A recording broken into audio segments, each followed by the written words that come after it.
Happy to have everyone with us tonight. It's been a good week. Missed all of you. Hope you are as excited for today's session as I am. Before we get started, I would like to let everybody know that if you're interested, Andromeda Adventures has just put up, I'll be running a new Endara campaign on Saturdays at 2 p.m. Pacific. That's 2 p.m. Pacific time. So if you're interested, check out startplaying.games, Andromeda Adventures, or join us on our Discord. There's a link on our Twitch, I believe. And you can get into that. I would also like to thank our producer, Nick, who has signed up on our Patreon. And yes, again, we have a Patreon now for Andromeda Adventures, and should be seeing the title card, I think maybe this episode or next episode. It's going to be next one, I'm afraid. Not a problem. Damn it, Magna.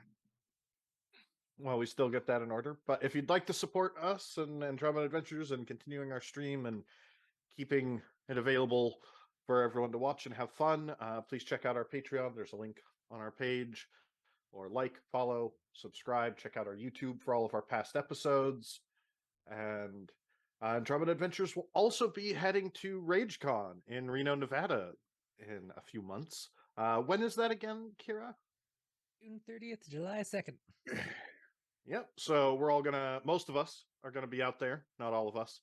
We couldn't all make it, but come check us out. See us there and hang out with Mythical Family, our wonderful sort of invitees and team that we've been working with. They're incredible. Kira's a part of them, and we've been working with them on our Star Trek stream. We're still preparing all of that, but that'll be coming soon. And they're amazing, so go check them out. And I think that is all of the announcements I had to do tonight. So with that, James, if you could cue up our intro.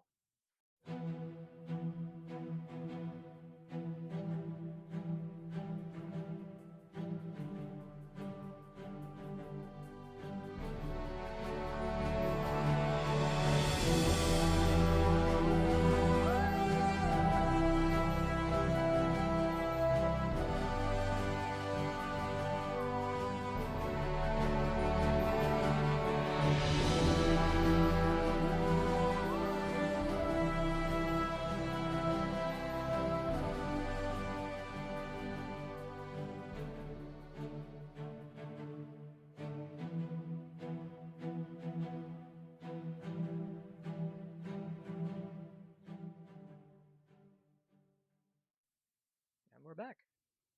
All right. Hadrian, can you please catch our audience up on what happened last session?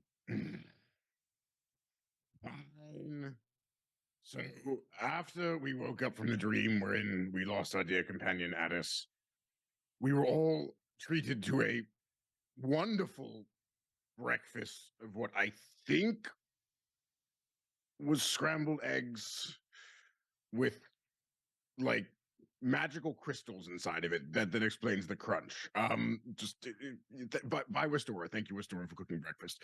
And we had a long time to talk about what we were planning to do, given the knowledge at our disposal, with the Inquisitor who had just been coming to investigate and possibly throw us in prison, now seemingly kind of, to her credit, she lasted longer than most, but after a little bit of time with us, completely fucking done with everything and just was kind of, didn't have the energy to arrest us anymore. It's a good strategy for all of those out there who need it.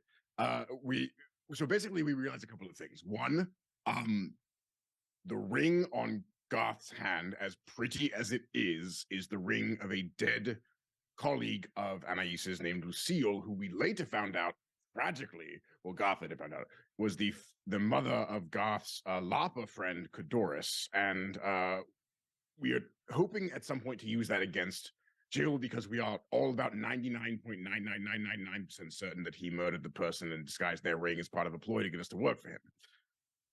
We also deduced that we should prepare to teach Garth and Magna proper etiquette, how to dance and things like that. So we are planning to do that when they get back from their trip to the woods, where Garth is going to commune with Nylea.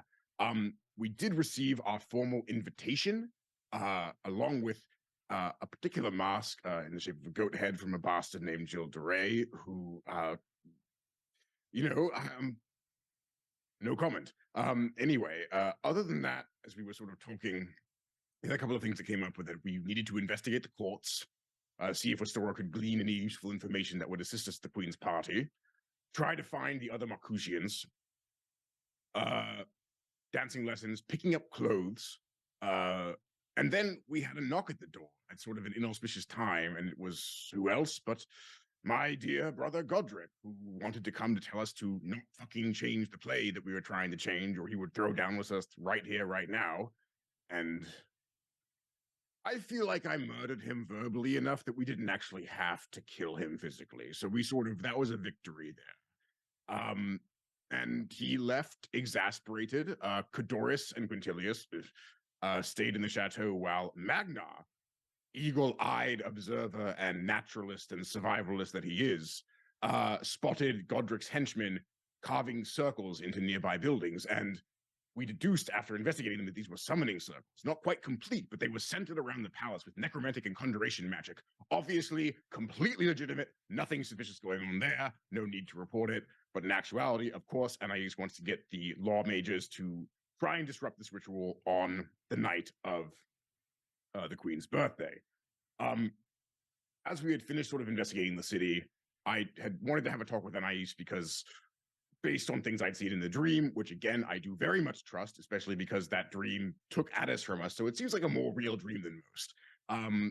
Went into an alleyway and tried to tell her in what was admittedly a poor fashion, because I'm not really good with subtlety, that I knew what she was. And we were trying to have a conversation, but we kept being, there were sort of like flashbacks, and then gods came. And at one point, after I tried to show her the scars on my back, she was being, okay, she wasn't actually being abnormally aggravating. I'm just easily aggravatable, I think. And a black wing burst out of my back, and she tackled me into a fountain. And apparently my ink can infect people. Did not know that. Good to note. And we sort of all had a bit of a Three Stooges scenario of a what's going on here kind of thing, but much worse. And then Jill came over after Anais summoned the Inquisitors and incinerated one of the poor people. So he's an asshole. I think we sort of all agreed on that. We did establish afterward that Wastora, Anais, and I all have, and Magna, all have different levels of, we all want to murder Jill, but we all have different levels of honesty about it. So Wastora is sort of the bottom tier, Anais is the second tier, Hadrian is the top tier, and Magna wants to, but he can't hit anything with his mace. And then at the end of that, we were sort of going back to the chateau to discuss what to do. I had started writing something down on a piece of paper. We got in, Barry had trounced Garth in a drinking contest, unfortunately, and Garth was just passed out on pillows while Barry was still drinking like a champion. It was close. It was close.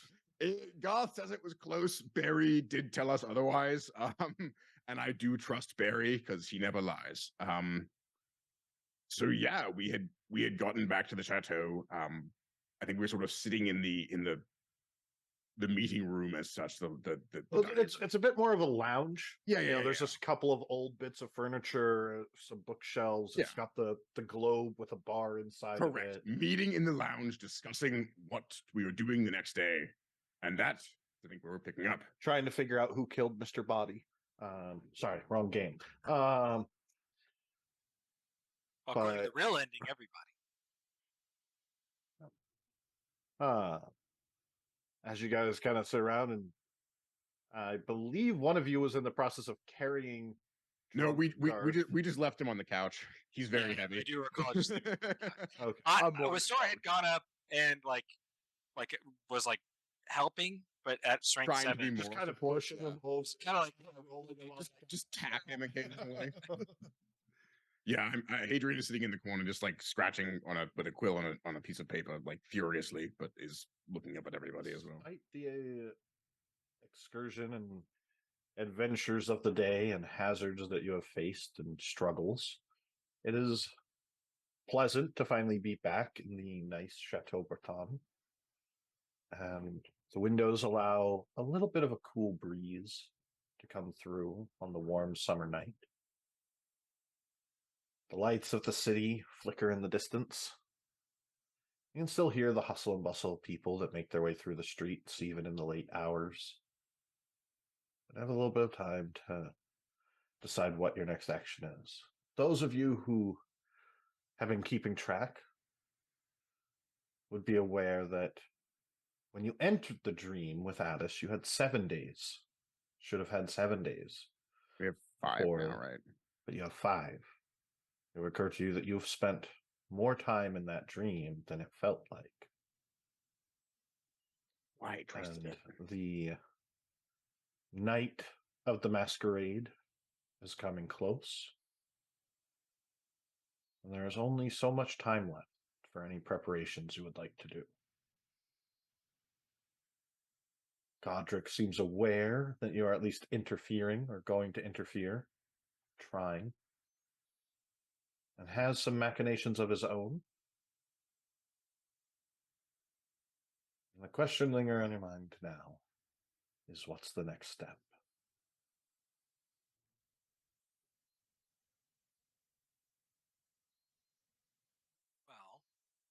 Well, with Stora, while everyone is sitting there, kind of relaxing a bit, we'll look over at Anais and say, Inquisitor Clementine, would you care to join me for perhaps a little bit of tea?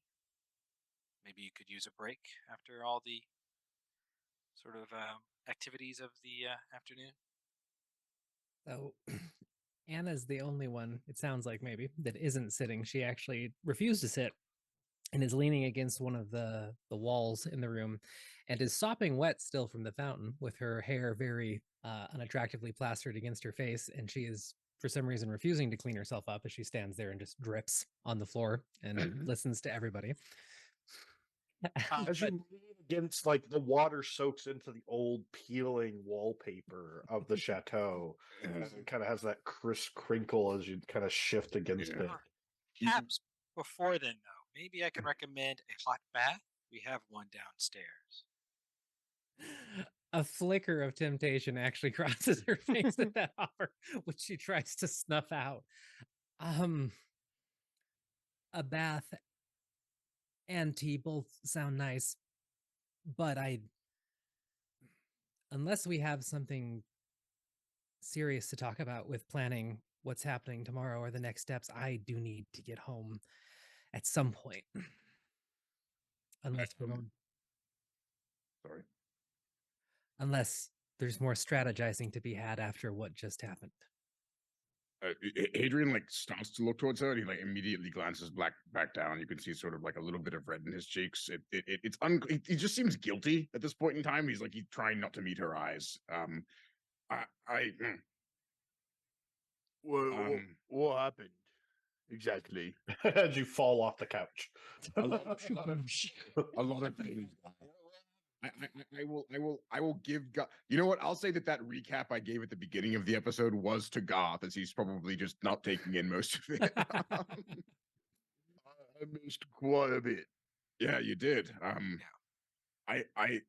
think that with Story, you wanted to go to the courts, and then you wanted to inform the Inquisition and the Queen, and still sort of looking down writing. Maybe you could sort of kill two birds with one stone. You said we shouldn't be alone, so escort each other there and split up there. And then I know Magna and Garth are going into the woods. I think that sounds like a good idea. Well, speaking of, someone's got to pick up my clothes for me. I can do that. So tomorrow I need to stop by the I don't know we never give it names, so I'm just gonna call it the orphanage de Rue Soleil. It's in the direction of the shops, sort of Gilmore's and things like that. I need to stop by there, and while I'm there, I was gonna maybe try and do some shopping. But obviously, I can wait to do that until I can have a chaperone. Because I don't fancy encountering Jill anywhere in the city alone.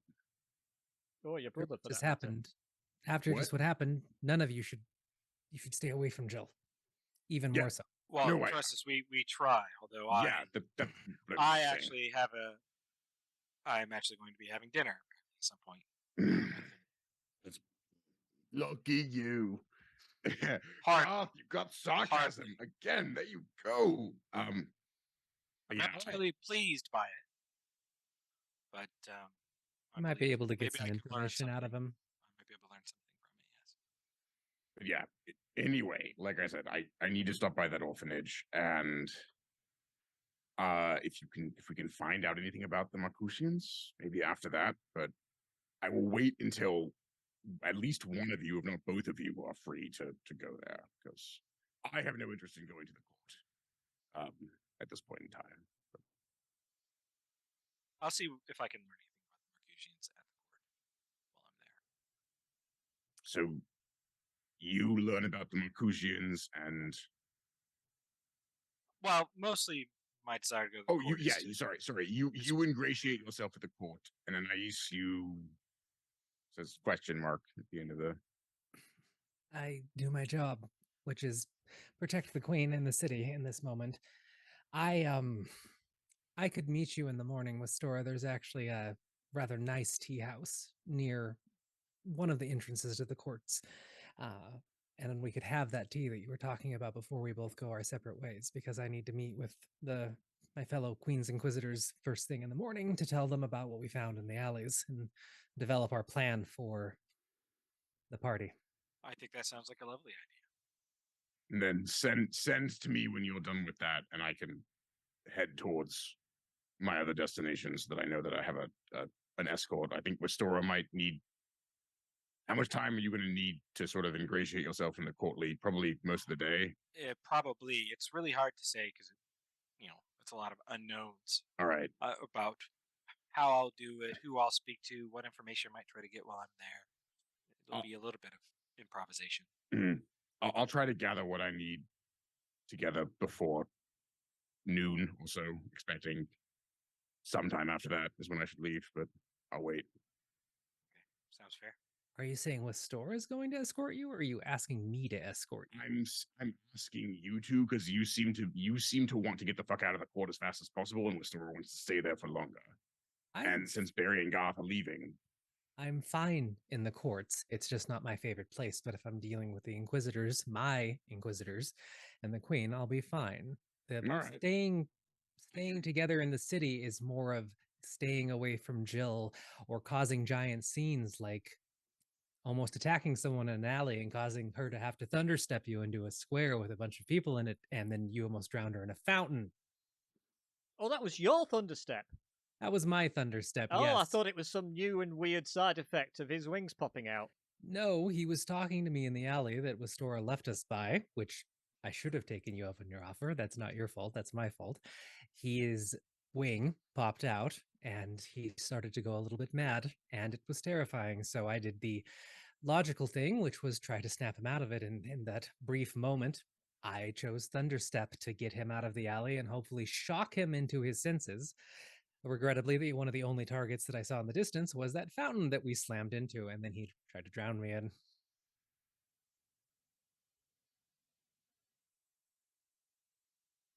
Awkward silence. No, I Right. think you just see him looking down, and there's like this. You would see tears, small ones, but they're there for sure.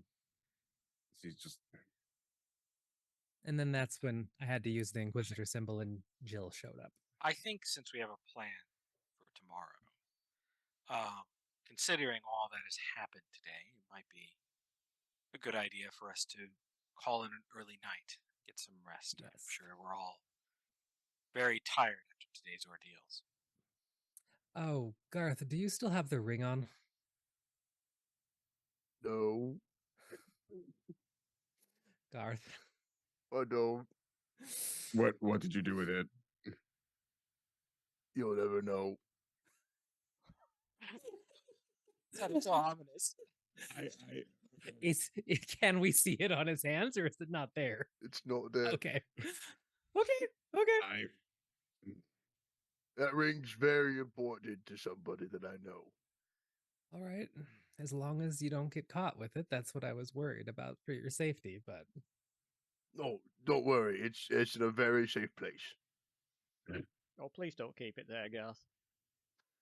Magna, get your mind out of the goddamn gutter.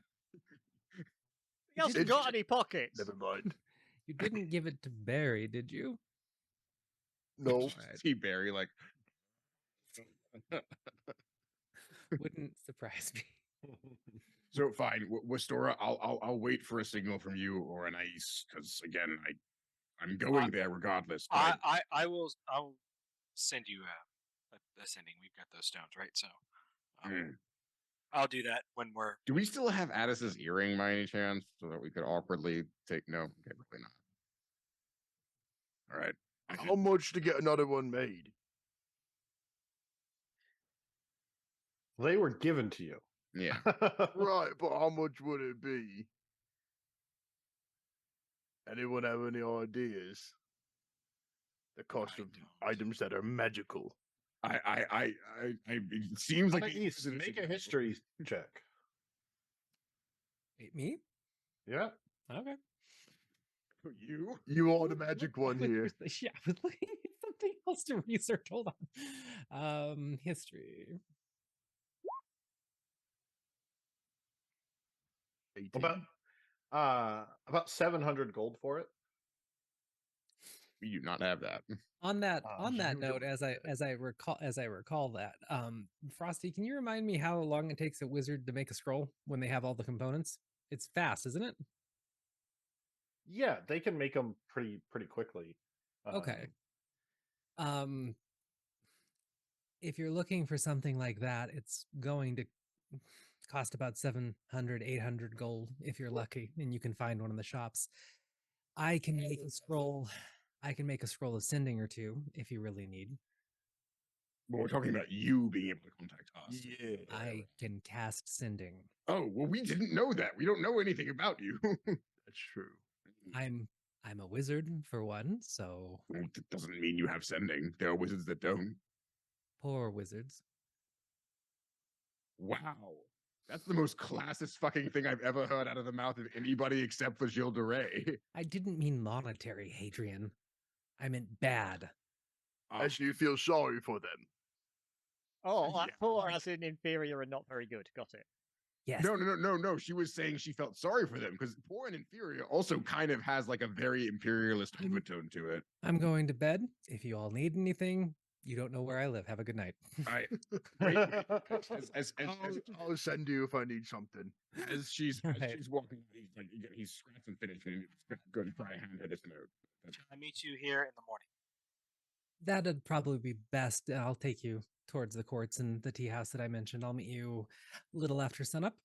Sounds great. I follow her into the entryway and just ice wait, and I just like look to the side and just hold out the piece of paper. What is it? Subtlety, I say, and I just hand it to her. Takes it, crushes it, but keeps it in her hand and shoves it in her pocket and then walks out and slams the door on the way out, which is probably We should really get this door fixed. There's still a giant hole in it. Maybe that's least what the I'll axe work is on removed. tomorrow while I'm waiting. Not that I And have she's- any skills with it. She stomps off into the distance, her boots still squelching. All right. No, You make your way he through wouldn't mock you for the dramatic exit. No. You make your way through the city back to your wonderful abode.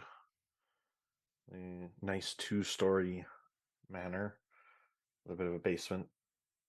Familiar sights of your furniture and collections and knickknacks. The smell of books in the air that you've been compiling and gathering through the years. Your pile of notes for your next book. Your little board with all of your different investigation pins sort of marking everything. You I make need your way to- up to Go ahead. your bedroom to pass out for a nice night. The rest of you, is there anything else you would like to do for the night? Stora's going to take a hot bath Aha. and then go to bed. I often say she goes to sleep, which technically isn't true. She isn't elf, so she actually just goes into a trance. All right. I've got a trip to get ready for in the morning, so I'm heading to bed. What time is it? Make a dex save. I'm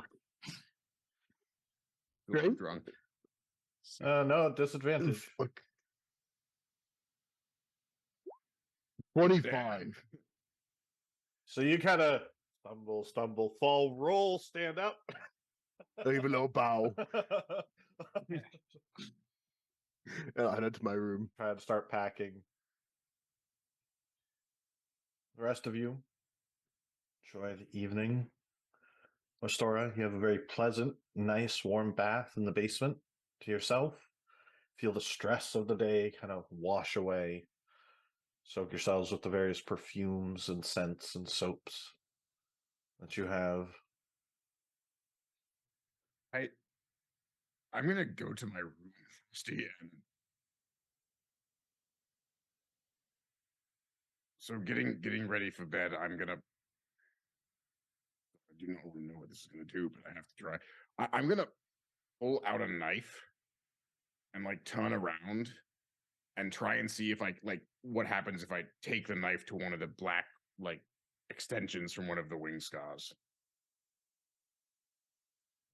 You'll start poking at it. Yeah, I'm seeing if I can cut it away, I guess. I'm not just like poke, like what are you doing? He's like, again, it's very much a like as I'm like there's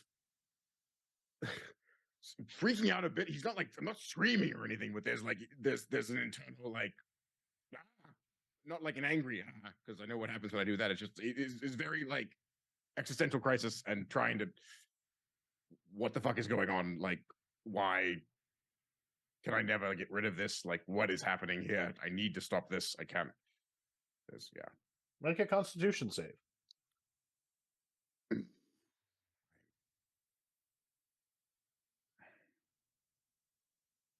me a second. Constitution saving.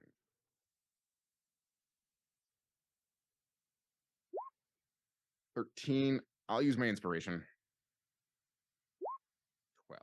Of course. I will use All right. 16. So as you try and carve into your back to get rid of it, you end up just letting out a loud scream in pain that echoes through the chateau as you're basically taking a knife to your own flesh and back, carving into it, trying desperately to try and dig into it, but you have no way of seeing, so you're just like looking for any sign I of blood have a just mirror in pours my from, room. Yeah, that's pours from your back. And doesn't seem to do it. It just sort of seems like a it's just splotch on blood. your flesh. Just blood. Yeah. Okay. I just chuck the knife at the wall and sit down, rubbing my temples. Eventually, And you'll take 6 points of damage. oh, I'm about to take a long rest, but okay. I will. I can't reinforce my window with anything, but I will be watching it like a hawk until I go to sleep. All right. Magnar, was there anything else you were doing for the night? I mean, before going off to sleep, he's going to be studying a little bit more of High Common and then going off to sleep. Okay. Forget where he was at. He's like 6/80ths of the way there. Yeah, I think it takes 80 hours and you're at like 8. But you'd get a few hours. Okay. About 3 hours, we can say you add to that of study time. Starting to grasp some of the lettering and particular syntax. It's mostly the same alphabet as common. The words are a bit longer. A few words have different meanings, but it's surprisingly similar. Of course, you're trying to learn Ameresian, High Common. Yes, what these nobles keep talking in this highfalutin way that's so hard to follow. And you find it unusual as you're kind of studying in your book that what's interesting is a lot of things such as chairs have gendered terms, sort of different masculine and feminine ways of saying them. It's a little surprising, and it can mean a different type of thing, even with the same word, depending on if it's the masculine or feminine version of it. Well, that's just bloody complicated for no particular reason. He starts scribbling notes on the side. He is notably not yet pulling out the parchments of the fish with the scribbles and notes from Addis. His eyes seem to avoid it for the moment. He's buried himself in a book. You all enjoy your long rest. Garth, the next morning, you're up bright and early with a hangover. Frosty, if I may, Mhm. technically I only need 4 hours in a trance. And there's an ability of Eladrin that I haven't been using, which I would like to use. Okay. Basically, every time I take a long rest, I gain 2 proficiencies of my choice of either a weapon or a tool type. So I'd like to gain proficiency in cook's utensils Okay. and try to make breakfast for everybody in the morning. All right. Use your cook's utensils, and we will say it is wisdom, Okay, knowing the right ingredients to put together. Sounds fair. Let me see. It's well, I'll just make a wisdom roll with my proficiency.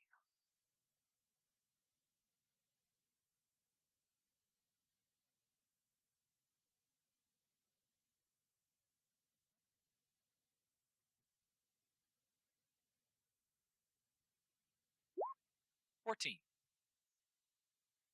All right. So you actually tell me the breakfast that you put together. That's what I need for everyone. That's a decent breakfast. It's not extravagant, but No. But as long as I make a decent breakfast, that's an accomplishment considering what I made the previous day. So I will. So as because the lore of it is like I've gained like the knowledge of ancestors and things like that. So I some ancestor that was a cook, I've gained some of their basic knowledge. Maybe not like a professional chef, but like a home cook or something like that. So I make a good, nice, hearty breakfast. So like omelets with hash browns. all right. Damn. Well done, Garth. Oh, Astora. Oh, Well, Garth is the one coming down first, seeing the breakfast ready to go. Oh, he walks in, rubbing his temples, just out of it. A good breakfast helps with the hangover. Did you cook? I did. Please have a seat. Should I try it? I think it turned out quite well. I'll take a seat. So she puts a plate in front of you. It's a cheese omelet with hash browns. It looks better. I think it's quite good. I mean, it's nothing special. You wouldn't serve it to the queen, but Make perception checks. both of us? Yep. Oh no, I know this is natural 2028. I got that 2024. You both hear the skillet slowly sliding across the counter. I As you look look over and see Harry pawing, trying to get the skillet off the table. I made some for you. Sit down. So shamefully walks over. I'll take a bite. Surprisingly good. Much better than yesterday morning's. Refreshing. Wow, actually, it's not bad. Make a I con do. save. Oh no. Natural 20 Wow. for 21. That's 3 nat 20s in a row. save these for the masquerade, damn it. Man, the salty, cheesy, sort of oily goodness and protein of the eggs just kind of settles in, and you already are starting to feel better. It's definitely taking the edge off that hangover. This is quite lovely, Bastora. Thank you. We do have, I mean, at least I have a big couple of days ahead of me. This is quite nice. Well, Could yes. you make some I could take on the road with me? I can try. Maybe not breakfast, but I can try to make something for you. Sure. Magnar Perfect. begins to come down the stairs to the smell of breakfast. Ah, that smells rather good. Who made breakfast today? Westora. Ah, No, it's good this time. You have to try it. right. Okay. Sorry, Westora. No offense. Yeah, Magnard settles down, grabs a plate, has some. Wow, you should. I mean, yes. Oh, yeah. What a vast improvement. Right. Thank you. I had an ancestor who was a cook. Right. That helps. It's in your blood, I guess. It's a bit more complicated than that. I see. Hadrian, you come down for breakfast and join. Yeah, I think you would see he's wearing his undershirt, and there's actually like a bit of there's like a bloody spot on the back. Probably just hasn't noticed it, but looks and smells good. I'll sit down and just try a bite and look up at Westora, and it's missing that crunch, but otherwise delicious. I'll make sure to add it for you next time. No, I'm kidding, but you can. I mean, like I deserve it for that kind of comment. So if you want to troll that way, I would respect that all the more. Oh, I'm just treating you as being honest and truthful, and that's what you want. That's what you'll get. I am an honest person. Well, I'm But- gonna go do some codas in the hallway until you all get back, I suppose. But Did you guys all enjoy your breakfast? There's a knock at the door. Oh, it's probably Cadoris. I'll get it. As you go to the door and open it up, you see Cadoris dragging this overstuffed backpack up the steps as he kind of goes, reaches to knock again. Not luggage. What is that?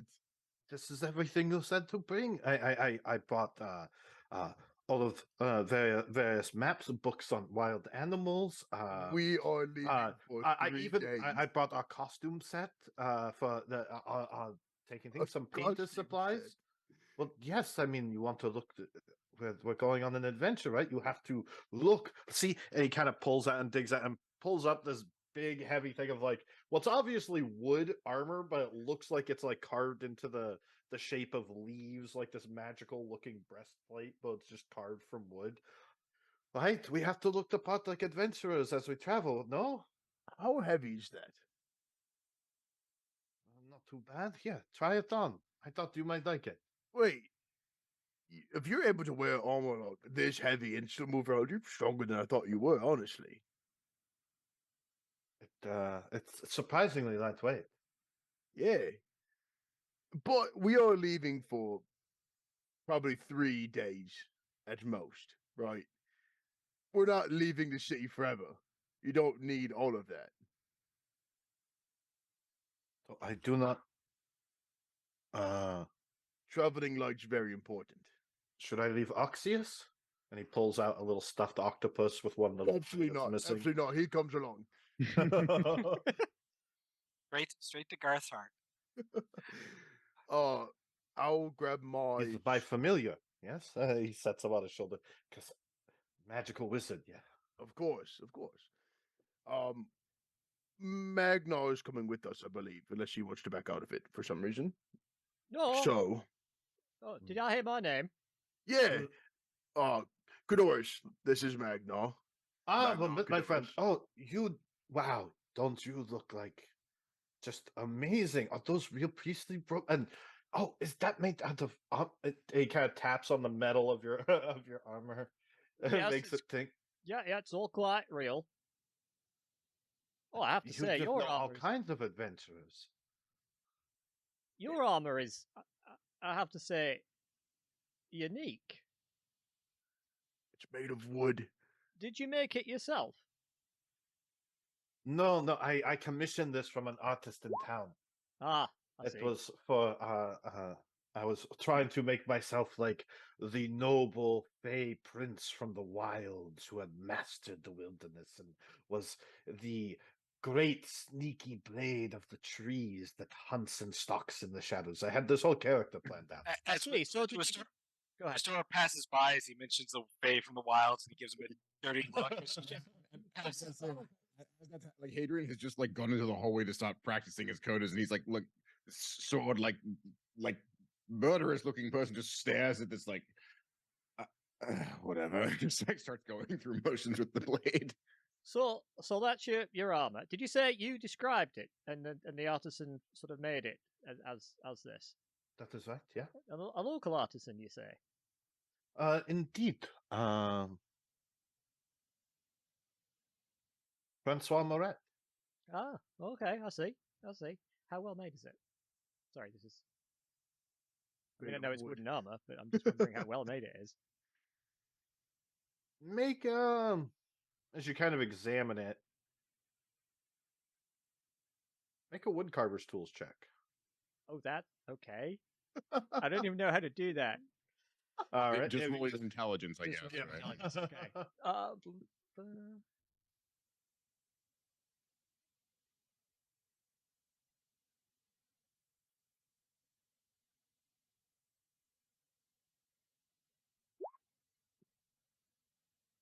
That's a 15. All right. So it is extremely well crafted and to the point where it's very lightweight. It's made from a light wood, but the way it's carved and kind of layered and lacquered together, it's what you notice is it's actually individual wooden leaves. Like each of the leaves is individually carved and they're kind of layered together, much the same way you would do scale mail made like actual armor. And while it wouldn't provide as much protection as actual scale mail, it would suffice as armor because of just how well crafted and put together it is. And you can see the tiny little imperfections and hand painted vines and veins on the leaves and sort of the different colorations. And it looks like some kind of powder was used to give some of it a bit of a metallic sheen, like gold. But I have to say, as a piece of armor, it's not the most practical or the most useful compared to actually using metal, but it is there's a lot of time and effort has gone into making this, presumably to your specifications.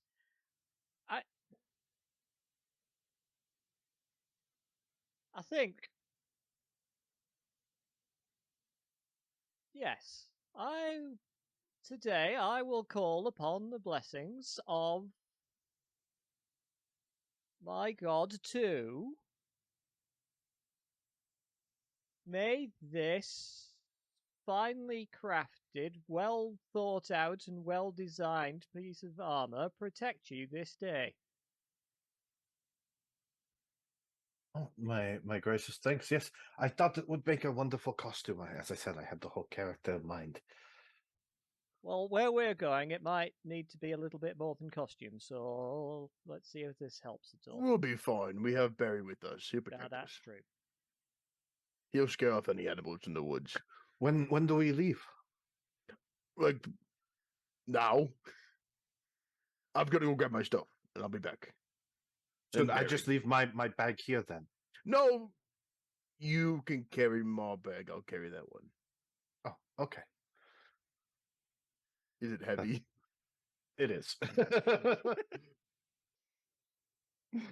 Oh Lord, you've got a lot of learning to do. Here, look at my bag. Go through it. Look what's in it. I see bits of bacon, what looks like a bit of cloth, Yep. and two big large kegs, but I don't That's see all anything you else. need for a 3-day trip. What about food? What about reading material? Your tent, your backpack? See, that's your the great traveling thing. Fireman's kit. I don't read. We kill our food. Climbing. We're not doing much climbing, I don't think. Hopefully not. That might be a good idea next time, though. There's one in my bag. I bought two just in case. I didn't know there was going to be a third. It's all right. He can ride my back. But we should be going. Barry, we're leaving. Let's go. You'll go- I slip Barry like an extra piece of like a little extra omelet. He walks out kind of dangling and flopping around out of his mouth. He's snarfs and drool kind of coming down as he like tries to eat it. As you guys head out of the city. Anais.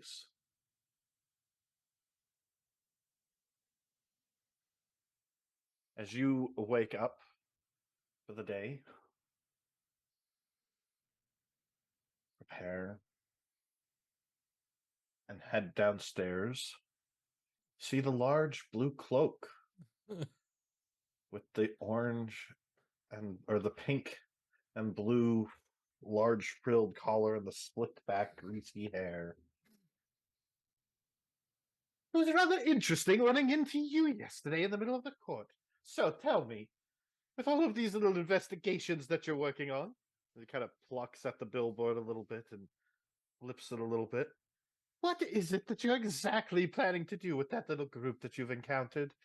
I understand that you have some interest in them and are investigating them rather closely, but yet I don't see you handling the situation with that rather foreboding individual in the street the other day with any care. I haven't even heard of any arrest that you've made. It'd be a shame if my dear sister was to learn that you might perhaps be involved with any illicit activity in this city, don't you think? So as she walks down the stairs of her house, she is wearing the exact same clothes from last night, didn't even take her overcoat off, so slept in the clothing, and looks absolutely disheveled and human in that moment.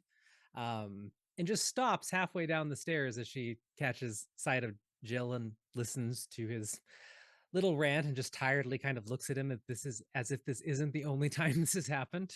I'm actually not sure if it is, but that's the appearance on her face. She kind of like leans on the banister and just looks down at him for a moment. You've never really cared about how any of us do our investigations. Why it's so special about this one? That group's of particular interest to a rather ongoing situation. It's a bit complicated. You could say that, considering it's also under the Queen's jurisdiction, one of the investigations that's being worked on right now. Or I assume you know that, though. Are you referring to the possible attempt that they claim is coming for the Queen? Indeed. Well, just so happens that the whole thing falls under my jurisdiction from illegal magic use. And I assure you, the Queen's safety is of my utmost importance. Of course. I would hate for anything to happen to my dear sister. She walks downstairs and walks over to where he is and takes one of the pins and puts it back where it's supposed to go. The Queen's safety is my purview, though, so even if the runes that were found in the city fall under your jurisdiction, her safety is my primary category.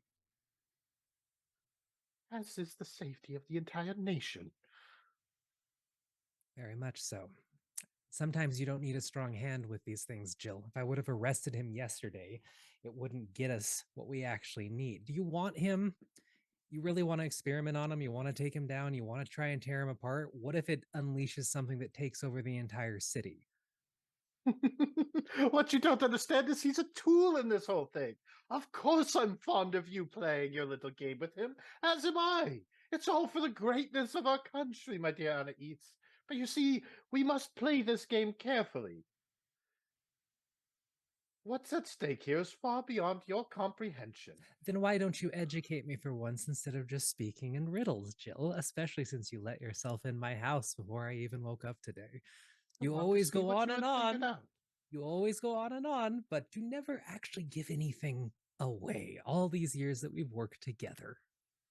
Well, Amaris is rather close to the divinity. You see, we are the chosen of Ao. But isn't it strikingly suspicious how there's no dragonborn or any necessarily deific figures amongst ours. The closest it gets is my dear sister with her angelic celestial blood, which of course you would know nothing about. Not sure what I get what you're saying, but go on. Well, just so happens that there are things in this world from ancient ages that I have come to understand are moving through the world again. And happens to be responsible for the rather nasty plague that's been going around. Really? Indeed. And the party you're interacting with, well, there's the bait. You see, this individual, this thing that's marking around, has a strange interest in them, a desire to twist and manipulate the world. And it isn't going to go against them. It wants to use them, and so we must use them to lure it out and take it for our glorious kingdom. How else are we supposed to find a cure? Her face shifts to like something akin to way more serious and like almost in line with what he's saying for a moment. Wait, do you have a way to capture it? You have a way to contain this so we can use it? Indeed. It's been something of a project I've been working on. And you just need it to come out naturally, or I'm assuming you can't dissect him or you already would have overridden us. Well, he has a. I've attempted to confront him before, and it didn't go so well. So, I intend to lay a trap. I would like your help with this. Does it involve me actually getting to hit Hadrian? As far as I'm concerned, we could take the whole lot into custody when we're done. I mean, the others don't really interest me that much unless you have other news to share with me, but after what he did in the alley, One and of them's caused actually the responsible party for bringing this thing into the world. Multiple of them have played a part in it. what? And they're all together? Indeed. It seems rather suspicious, don't you think? What Incredibly. machinations are they secretly at? We don't even know if we can trust them. They had a chance to meet with this person, even spent time with him alone. Who knows what games they're playing at? Why didn't it affect me yesterday, Jill? Is it something that you've done to the Inquisitors, or was I just lucky? You were exposed to it? I was in the fountain thrashing around when he was in the middle of his fit. Oh, well, that is rather lucky. You see, we have yet to find any known resistance or cure to it, but we do have some medicines to help treat it. Unfortunately, it requires the rare imports of residium and special ingredients from Ul'dah. And as you know, Catania has forbidden any travel to Ul'dah, so we have to go through the course. guild, since they have no respect for authority or laws, and it makes it rather expensive. And you see, the guild is particularly pressing on our dear queen to try and open up more negotiations for the slave trade, which our glorious country has seen fit enough to outlaw. So, Well, by capturing this individual and containing him, we have a chance to cure the entire populace of this dark, sickening disease and stop the horribleness from happening and prevent our queen from being waylaid into adopting slavery in our glorious lands. what can I do to help?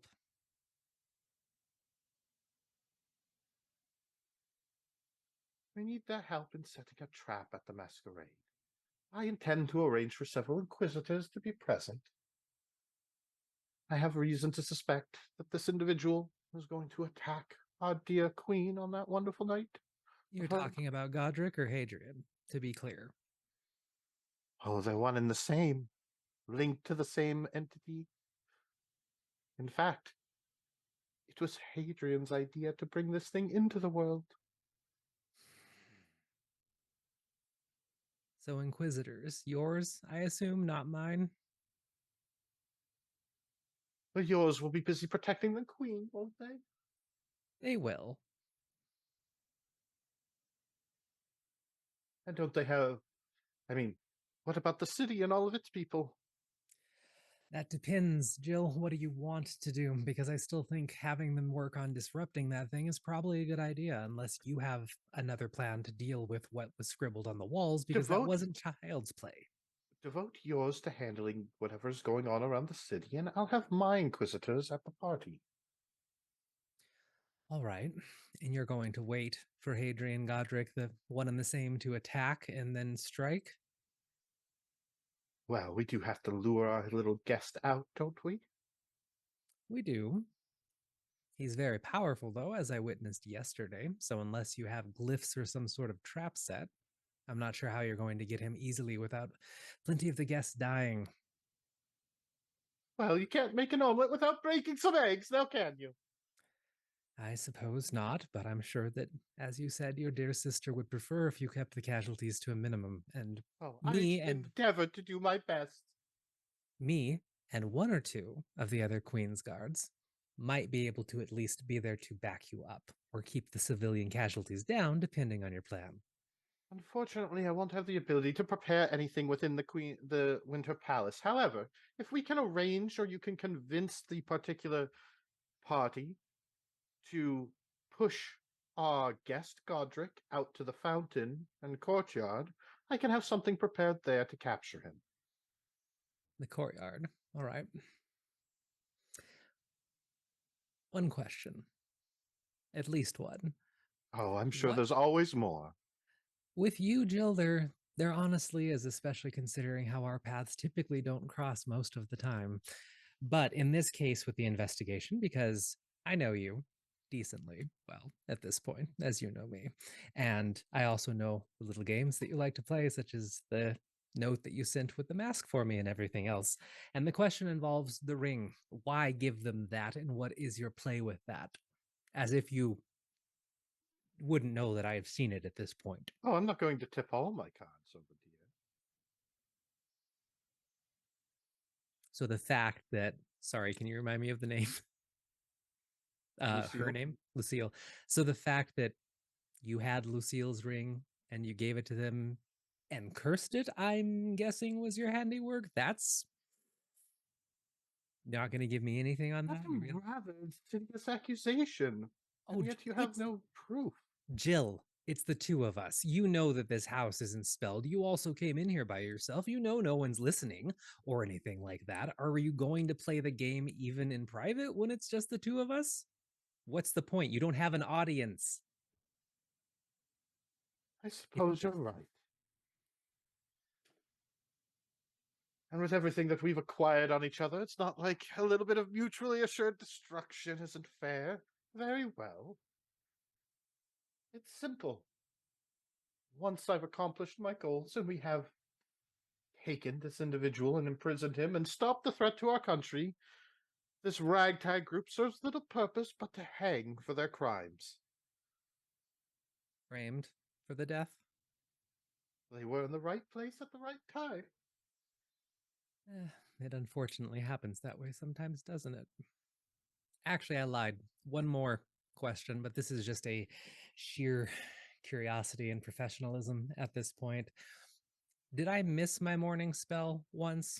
Or what actually tipped you off on that? Because you've known for a while, haven't you?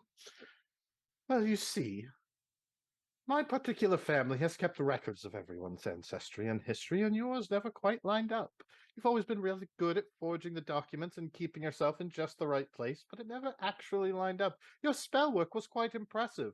It wasn't until I actually started looking at older records before you had managed to learn the spell that I noticed several other law mages saw spectral wings emanating from you.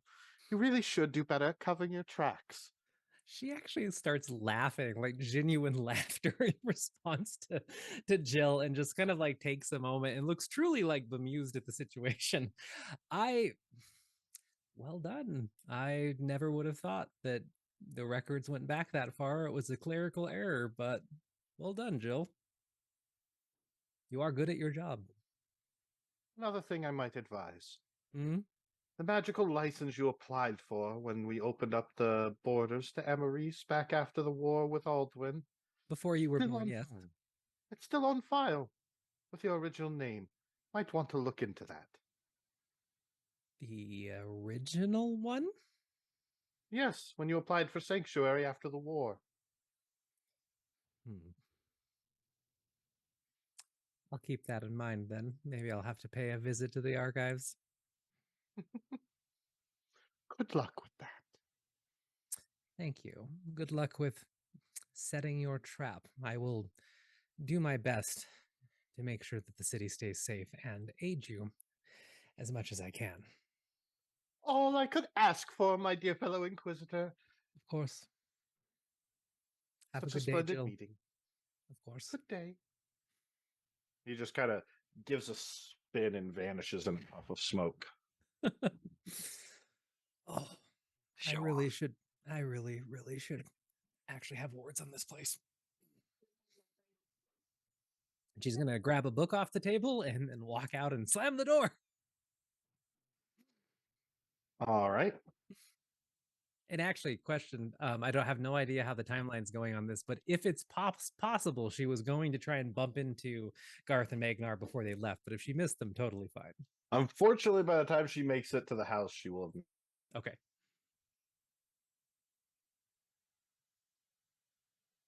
Wasora will be waiting, sort of in Hey, the hey, entryway. Hadrian is in the entry hall, like wrapping some books in colorful paper. What are you wrapping, Adrian? I've got books and games for Elsbeth. Oh, Hmm. lovely. What books are you going to bring her? So one is called The Leon and Queen. It's apparently about the daughter of the king of a Makuchian tribe who was murdered by his brother, and she got lost in the jungles of Jeru with some ne'er-do-wells and came back and took vengeance. It's sort of an inspiring story. Another's about an ice sorceress who was ostracized. Seems like a very sort of Ameresian thing. But yeah, just and then there's a little bit of a game the kids play. It's the Pretty Princess and the Dragon. Apparently, I don't know. It's all the rage right now, but shrugs and just like keeps rapping and stuff. All right. Well, it isn't long. At NA's. It She's isn't not long gonna- before Anna East does arrive. Unfortunately, having missed Magnar, Garth, and Cadoris. She I thought we doesn't were go through describing the scene there. she doesn't go through the front door though when she shows up, is what I was going to say. Okay. Is there She a back door to this place? doesn't matter. There is actually a kitchen, I think, if I remember the map. Was there? There That's is, yes. that's going Leads to a down, garden. though. Leads to Yeah. a garden outside. Oh, okay, gotcha. Yeah. Oh, well, the windows in the like drawing room lounge that we were in last night, Frosty, those face the street, right? Yes. Okay. So you both just hear a kind of faint whooshing of wind and kind of a weird static snap come from the drawing room. And Anna just seamlessly continues walking as she was walking down the street and walks into the hallway and looks at you both. I look up from the presence. Are you ready, Wastora? I am. Yes. Wasora, by the way, is wearing kind of the same style clothes she's been wearing, sort of stuff like that, but it looks much cleaner, much neater. The opposite of me. She's been traveling in those clothes now for like weeks. So Okay. She kind of pauses and looks around and notices how smells quiet perfumy. the place is. Did I miss Magnar and Garth? Yes, they've left to go on their little adventure with Garth's friend. Oh, I had brought this for Magnar, and she takes a book and just tosses it on one of the tables nearby. And well, we can get going to the court. You look lovely, and you. I'm Thank you sure very that much. we'd be able to get a cup of tea on the way. The morning's still young, so I doubt many of the people you'd even want to talk to are up and about yet. That would be perfectly fine by me. Give us a chance to talk. Yes, it would. What are the presents for? I look at her and just, there's a girl at one of the orphanages, Elspeth. Her father was caught we had a bit of an arcane incident at the library, expunged a spirit, but he was killed during it, and she likes stories about adventurers and princesses, and I feel like we failed to save her father, and she's magically talented, and she's in the orphanage system, and so she's going to be either shunned for having magical talent that's not trained or adopted by a family that's going to want to make her some sort of prize magical hen. I just thought, while I could, it might be nice for her to know that there's somebody out there who still remembers and cares about her as just a little girl. Yeah, here. And she shoves a hand in one of her overcoat pockets, and you hear like an odd amount of rustling, like there's wrapping paper in it or something. And she pulls out a wrapped chocolate bar and tosses it to Hadrian. Give her that too. You just carry candy in your pockets to give the children. I had a chocolate bar with me. You said anything about giving it to children, right? I It sounds like a really sad story, and I'm sure that some candy would go well with the gifts. So I'm sure it would. You do have fun at court.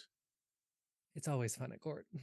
Well, I mean, I'm not leaving until at least one of you is back, because again, so. Well, have fun with wrapping paper in your present. I mean, I'm done, so I'm just gonna sit. Lestora. Yes, let's. And they head out. As you guys head out, you can still smell the fresh baked pastries and breads and coffees, and as you walk through the streets, it's just sort of wilting. You can see people setting up their stalls for different shops and little bazaars that are getting strung up throughout the city. A lot of people are already still walking around in masks and sort of avant-garde fashion of the day, sort of preparing in excitement ahead of time, as the whole city is in kind of a pre-celebration to the Queen's birthday. You can actually see different workers and magi kind of walking around setting up different fireworks throughout the city, kind of trying to prepare the festivals to come for the Queen's birthday, as you guys are making your way through town till eventually you guys were looking for a tea shop.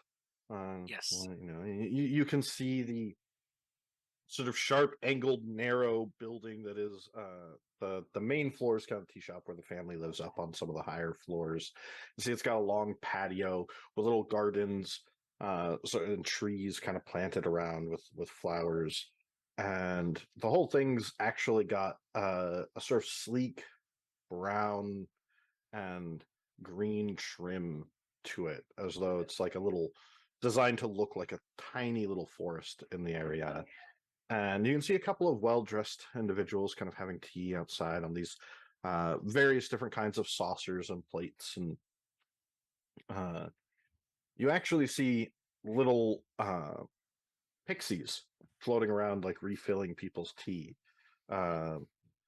And the proprietor of the place looks like a little child, almost made out of leaves that form kind of a dress, with little tiny spindly legs and sort of long floppy arms as she's kind of walking around. It looks like this really cute kind of dress, and she's got this bright sort of makeup on her super pale white, almost flowery blossomed head as she comes out. Oh, hi there. How are you today? Good morning. I'm assuming, I mean, from your description, this sounds like obviously Faye. So I'll say in Sylvan, we've come for tea. Do you have perhaps something that we might have, perhaps from Jeru or? We do. We have a particular scented plate and various stacks of Drew. We have Aubamint tea. We have a glorious crisp jasmine. We have a morning dew special. All kinds of different teas from Jeru. I import them myself personally. I used to come from there, but I came up here, and business is good, and this is where we stayed, and it's all kind of a wonderful celebration here. I didn't know that there was anyone else from Jeru in town. It's so nice to meet you. Thank you. I'm newly arrived, actually. Yes. I would. The morning dew, by the way, sounds lovely. Sounds like a lovely one. I look over at Anais. Do you have a preference for tea? If you could recommend something that's not sweet, floral, excellent. Bitter, also excellent. Just not sickeningly sweet, please. Farsi, what time of year is it currently Summer. in the game? It's Summer. basically right after the summer solstice. I'll actually look to see if they have any nice, like, grassy green teas. They do. As you're kind of looking around, they have a whole bunch. Basically, anything you could possibly have. They have stuff that's a bit more earthy in tone, a little stuff that's a little sweeter, some stuff that's a bit more spicy. They have a little bit that's sort of a blend of citrus and fruit with a deep kind of herbally tone. They also just have like a green sort of leaf tea. And they've all it looks like you're seeing little bugs across the whole place, sort of harvesting all the little plants that they dry and import and hanging them up and stitching them together. Yeah. I'll pick a green tea that perhaps Astora might know. And yeah, maybe see about getting us a table. Preferably one kind of a little bit out of the way. Of course, right over here, right this way. Come with me. Where in Jeru are you from? I'm from Gridania. Yeah. It's a little bit south, right on the coast. We have a wonderful garden down there. Yeah, I grew up there. It was a lot of fun there, but I just really wanted to see the world and see all the plants and wonderful things there are. Did you know that even the plants here speak all kinds of different languages? They even have accents. I didn't know plants could have accents. I don't have the ability to speak with plants. Oh, that's a shame. You know, they have a lot of smart things to say. I'm sure they do. I did. To be fair, though, I did once encounter a speaking plant.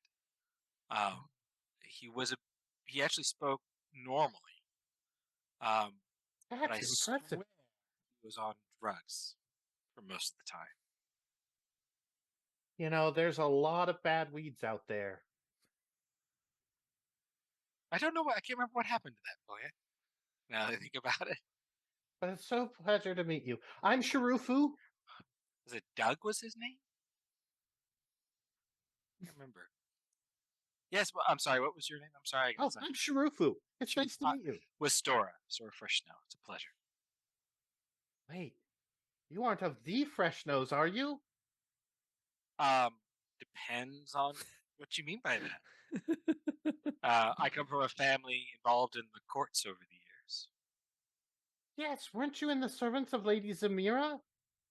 Like the I whole Fresh No family supposedly works for her. It is this great sort of courtier house that they've been in service for for the summer court and spring courts and winter courts for generations.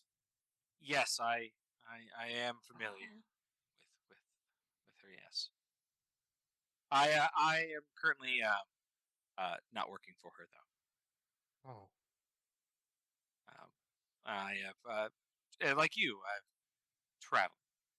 it's good to go independent and be your own fig, isn't it? Well, I'm actually hoping to visit the courts here at some point, and today actually, and then maybe someday I hope to return. Well, I hope you have a pleasant stay. I'll go get your tea ready right away. Would you like any snacks or breakfast scones with that? I ate, Anais, have you eaten yet? I had a rude visitor this morning. I'd love scones, whatever you'd recommend that's good. Well, with the tea that you're having, I'd recommend some of the lava mints.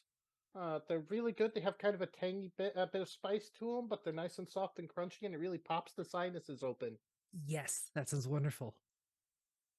Okay, and she kind of waddles off and goes to get your guys' tea. Yeah. I really should have come in here sooner. Interesting establishment. Yes, tea is big in Jaru. And as you're looking around, like you would almost not even notice it, Anais, but Westora would definitely note. Sort of seems strange that there's like a placard of like the magical license that the place has to prepare everything Yeah. and the authorizations that have Mhm. been signed, sort of like Mhm. if you've ever like an alcohol license type. Yep. Yeah, she'll take her overcoat off and sit down, and you can tell she's wearing the same clothes as yesterday, really rumpled. You can see the harness is still there. Probably since they're sitting at a table, you'll probably be able to notice that there's actually arcane runes inscribed on the harness, which I don't think anybody has seen or noticed yet.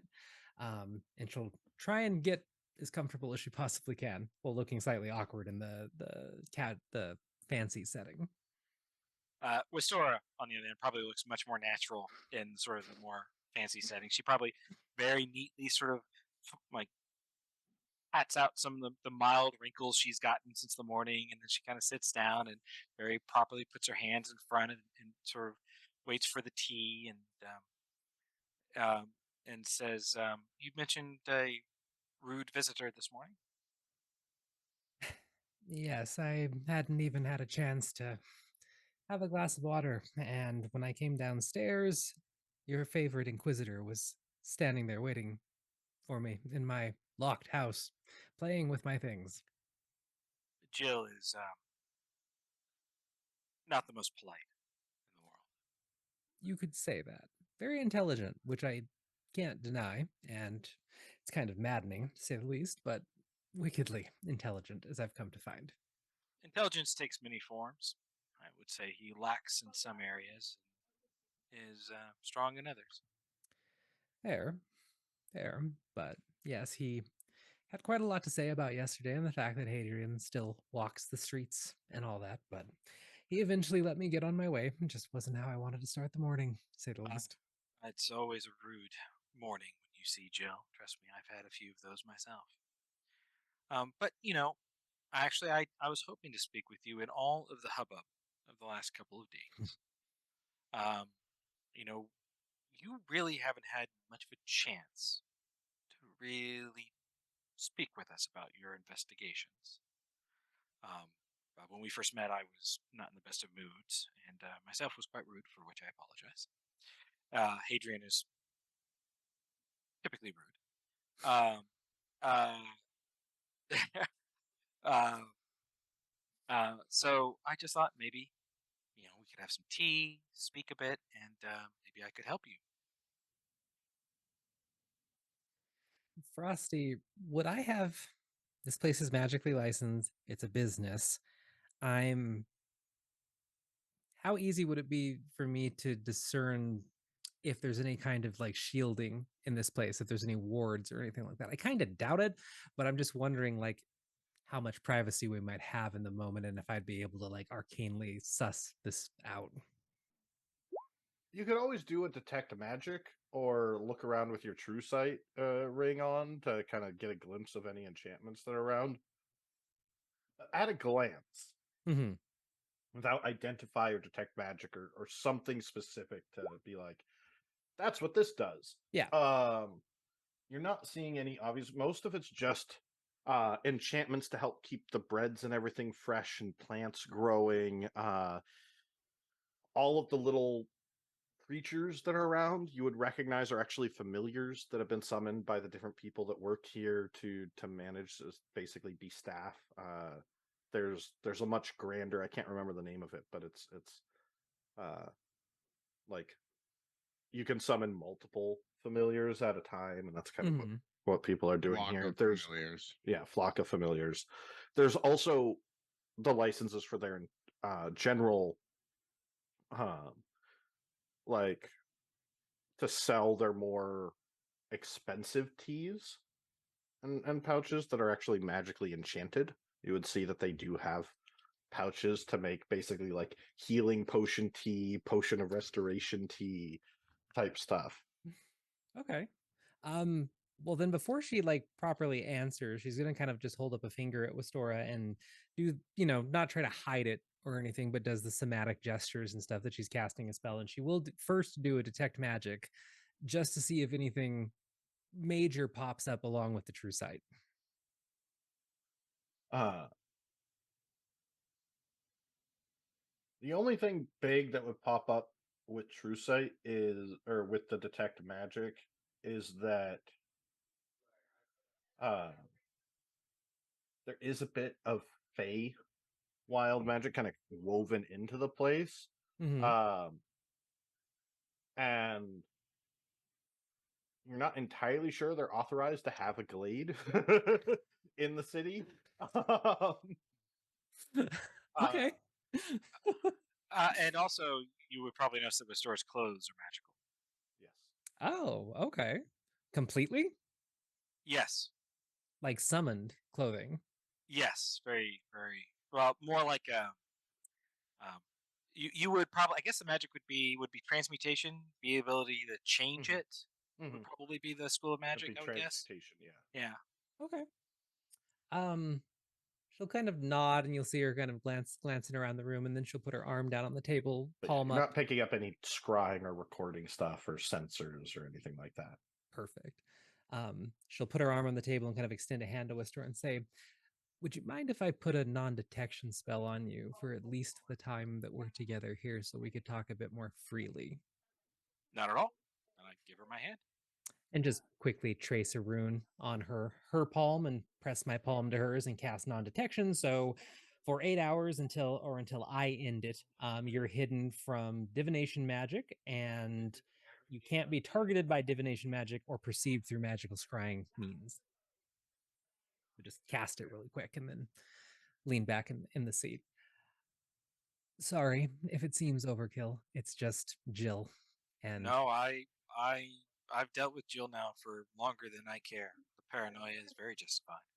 well, and even if it's not Jill, there's just a million different ways a million different people could be listening to you at any point in your life. And after you understand the scope of magical powers, it kind of leads to paranoia, at least in cases like these. But I appreciate the offer and space to talk.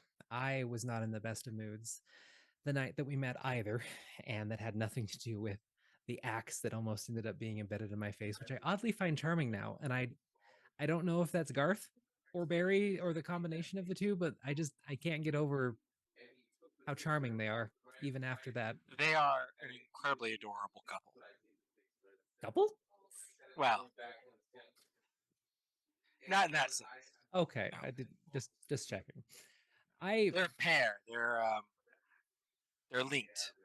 They are tied together, I guess you could say. No, Very very dear friends. no, it seems like they've been through quite a lot together. I was in a bad mood, and my investigation was based on a very slim amount of information that I had, most of it being that Hadrian was in the city, and Hadrian has a horrible past. Then the sulking around the museum, the ring, everything else. I thought I was going to be able to come in and achieve quite a lot in a short time, and that's when Addis was there, and all of that happened, which threw a wrench into things. And what did you all call the things that you've had for a while? The dreams of something fated, right? Fated. It's a term we've learned about of individuals apparently who are not necessarily tied to fate, or they are able to sort of have some greater control over their destiny. I had some visions that seemed to be of that nature kind of before, but especially when I was at the chateau. They can be quite strong, and at times very disturbing. It was incredibly disturbing, and needless to say, with your clever wit, Magnar's not so clever but louder wit, humorous wit, and everything else, I was taken aback. And to be honest, I still haven't really found my feet after what happened to Addis and these visions. And how, if you don't mind me asking, how old are you? Well, you might think that as Eladrin or elf, I'd be quite old, but actually I am only in my 20s. Really? Yes, most people seem to think that elves that because they live so long that they reach adulthood at a different rate, but Mm-hmm. that is No, not necessarily true. That's why I ask, because it's very hard, if not impossible, to tell. The reason that I ask is I've been in Amaris for 300 years at this point, and I was going to ask if you had spent a lot of time in your home or somewhere that was dear to you, and the circumstances that made you leave it, because I've been here for 300 years, and in the span of less than a day, I already know that my life is about to crumble. It might not be over, but everything I know dear is about to change. And it's all because I walked into that chateau when I did. Let me tell you a story. It's a short one, so you don't have to worry about that. But it's about a young woman who was asked to do something for somebody she greatly respected. And in a moment, she said the wrong thing. And a lot of people got hurt. Many of them actually died. And this young woman is now at least partly responsible for something very horrific. And her whole life ended in a way. She had to leave her home and has sort of found herself in a form of exile. And yes, so your story is very interesting, and I can certainly sympathize. It sounds like whoever that story is based on definitely would. It's never easy No, it to is have not. it all taken away. Yes, Do you? I would say though that well, take away pretenses. Obviously, the young woman in this story is myself. Um, and the reason I mention that is because in the time that I've left, I have made friends of sorts with some interesting companions. I have learned much that I did not know before. I would not say that what happened to me was a good thing, and I do wish that it had not occurred. But when something ends, all that means is that something else begins.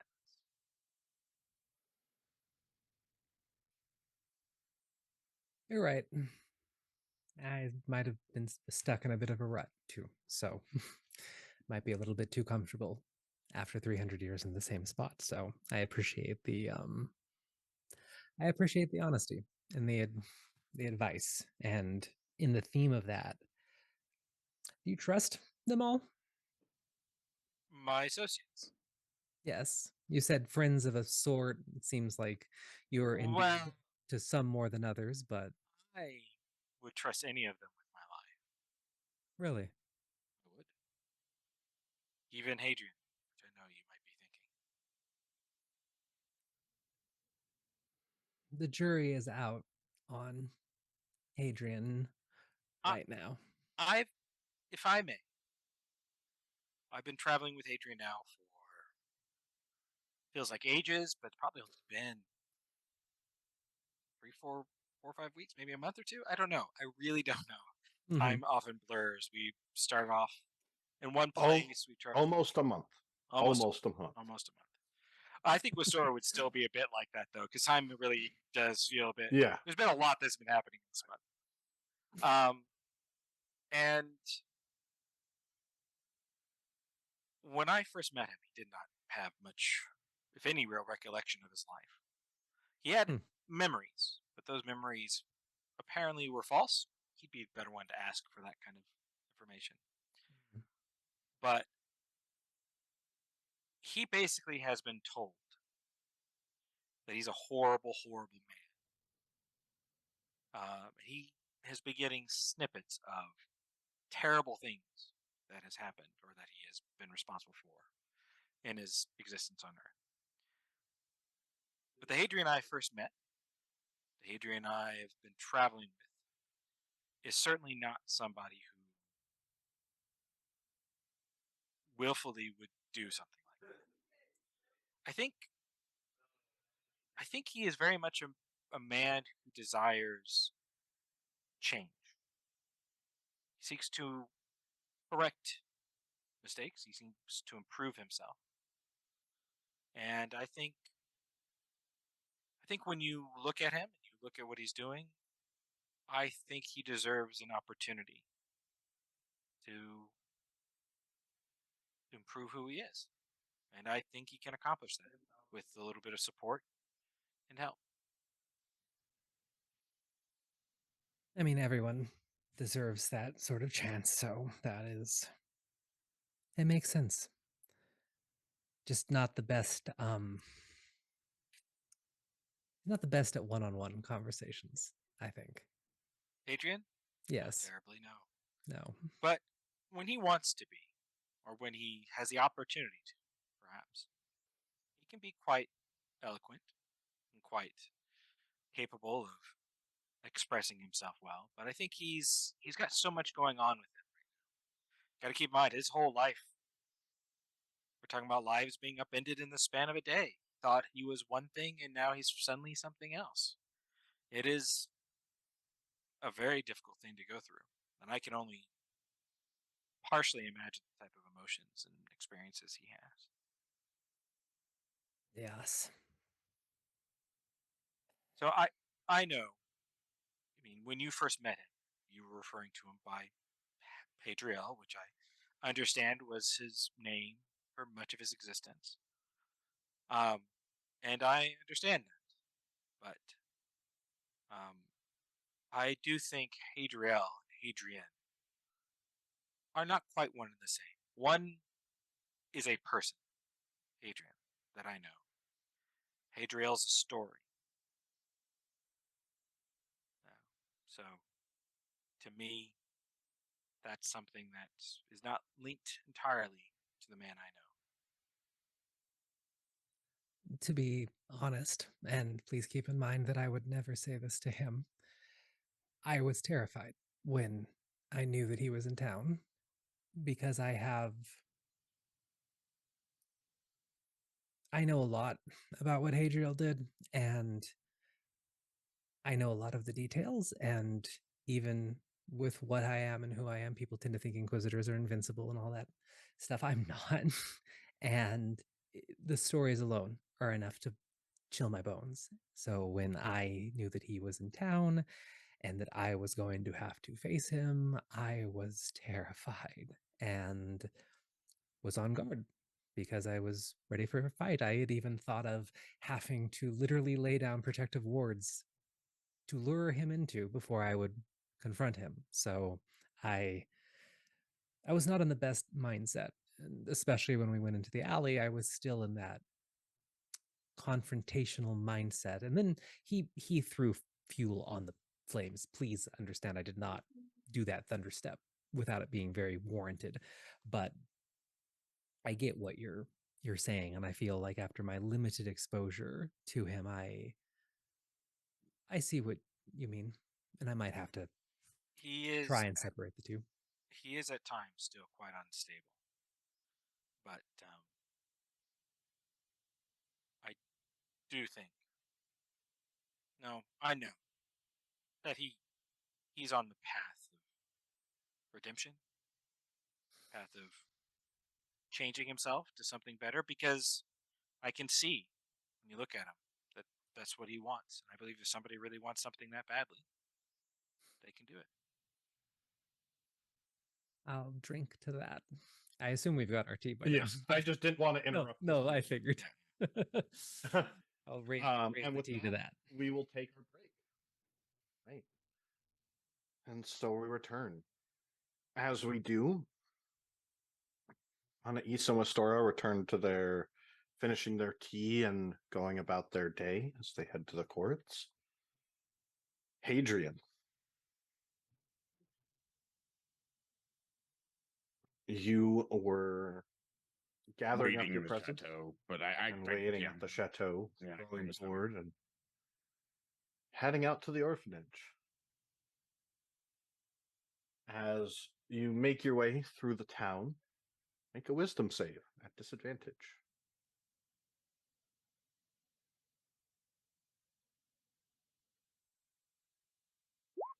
15. All right. You see people glancing over. Person kind of pulls their newspaper to the side and watches you and goes back to reading. As you approach the orphanage, a young couple begins to walk behind you, kind of talking and just gossiping amongst each other about their day. As you turn a corner, they turn the corner with you. Turn another corner, they follow, seemingly tailing you for the last 20 minutes. As you get closer and closer to the orphanage, You can feel their eyes on you.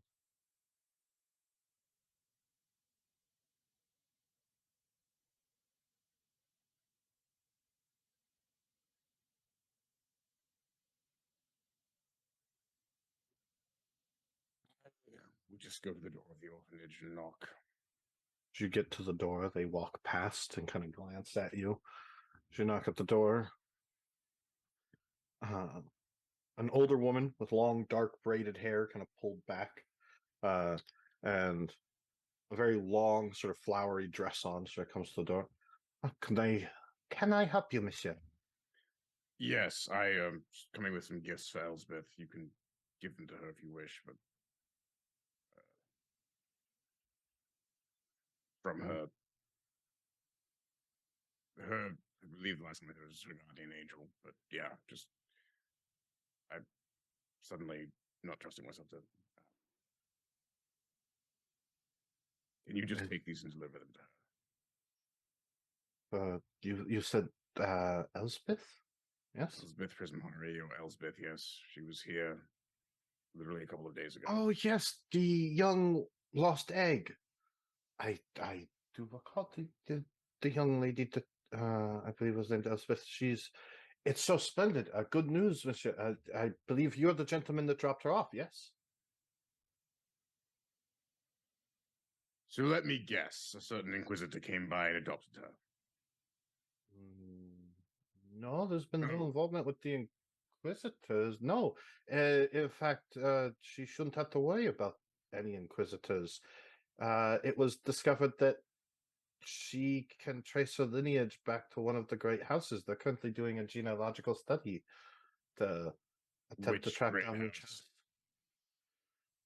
house. Well, it shows signs of Condrix and Prismari upon her aura read, so they are investigating to see how it happened. Perhaps a dalliance of some, young prince. I'm sure. Well, if she's not here anymore, But she's been moved to a much better estate. then give these to the children who. That is quite generous of you. Thank you.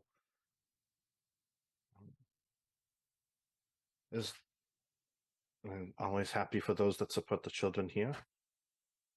Mm. She kind of reaches out to take them. Yeah, Is there anything else I can help you with, monsieur? But perhaps your great house is looking to adopt? Not as of yet. I'll be on my way. Go back to the chateau. Have a wonderful day, monsieur. She kind of closes the door behind you, holding the gifts in one hand.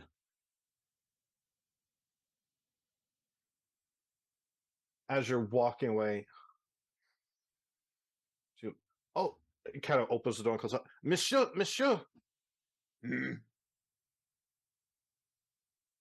are you Hadian? Sure. There is a letter left here. I believe by the young girl that you delivered. Yeah, I'll take it.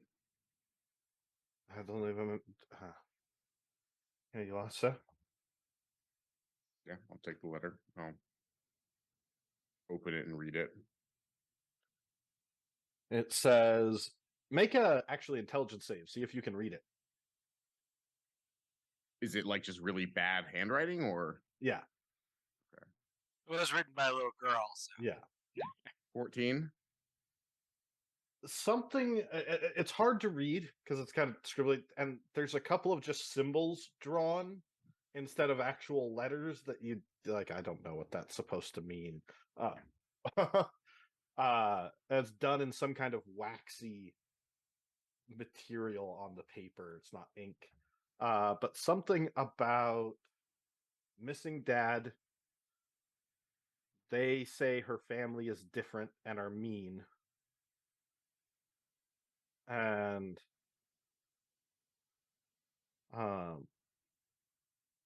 wants to go home. Oh.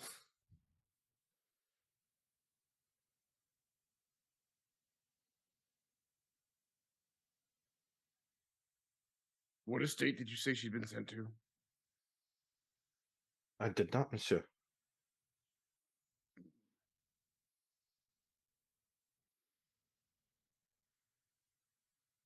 I will give a sending to Astora and just say, have suspicion Elsbeth adopted by Jill or other bastards. She says they're mean. Would be interested in Anais' assistance. Clarify. She deserves better. Adrian. That's 25 words.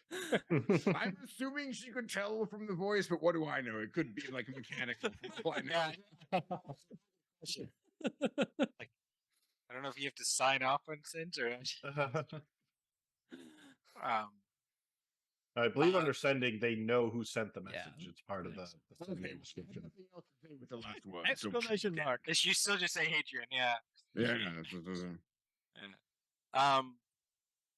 Okay. You never know. Maybe Story gets a lot of spam sendings. I know. Nigerian prince.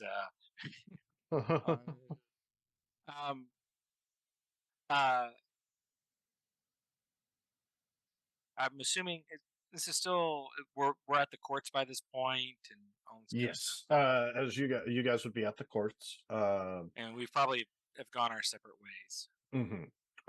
With Anais, as you're kind of making your way to sort of some of the inquisitors, and you guys are actually both in the same area, one of the large throne halls that Avril is actually sitting in the throne currently. Mhm. They're Anais is kind of off to the side talking to like hooded figures kind of that are just sort of moving around whispering to each other. There's a lot of people in different courts sort of arguing about things, getting ready to make presentations. A couple people going forward and asking Queen, like, we need to raise money for this and this, and she's kind of making decisions over that as you're asking around. It's a bit of an open political forum, like, and they're calling certain people to the front to make various requests or demands. When Anais, in the middle of talking to one of the other inquisitors, you say that there's some kind of magical circle being put up by the terrorists all around the town. There is, and she'll actually crack out her journal and show them the intricate scratches. As and they're location. looking, you get the sending Oh, from Westora? from. Oh, I thought it was. No, It it was to me. Westora. I misheard. Oh, it's okay. So, Astora, as you're standing there watching, Clarification. Does the earring allow me to send to anybody? Because I thought it only let me send to someone with another one of the earrings. But if it let me send to anyone, I would have just sent that right to Anais. Because that's like no, the earring lets you send to anybody. Okay, then I would have. I'm sorry. Then I would have sent that to Anais. That whole sending, just because like I thought it had to be. It's just a one story.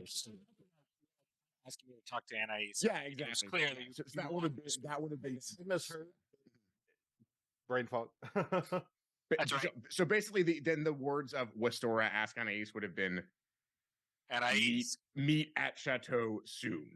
Yeah. At the end of it, as opposed to the rest of it. did mention because you already mentioned the girl. Did you mention the other things you said about her to Anais or? Yeah. I'm so basically the only words that would have been changed Westora tell Anais or could use Anais' assistance, just be like meet at Chateau soon. Point of order before you decide, and sorry, Frosty, I didn't mean to cut you off.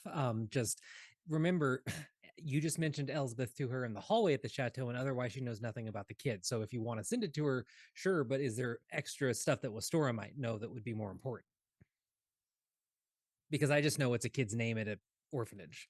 And you know that there was that incident at the library. And I said that she's magically talented, and that Hadrian, did you? Yes, and Hadrian, that he said that to you. He said he was worried about her being adopted by a family that only cared about her magical prowess, which is exactly what it seems like has just happened. You did. Yeah. Sorry, I wanted to make sure that she had the details. Yeah. And No. He said all of that. He was like that's why he was worried. He was saying he wanted to give her presents because he wanted her to know that there was someone who cared about her Mhm. for being something other than a magic kid.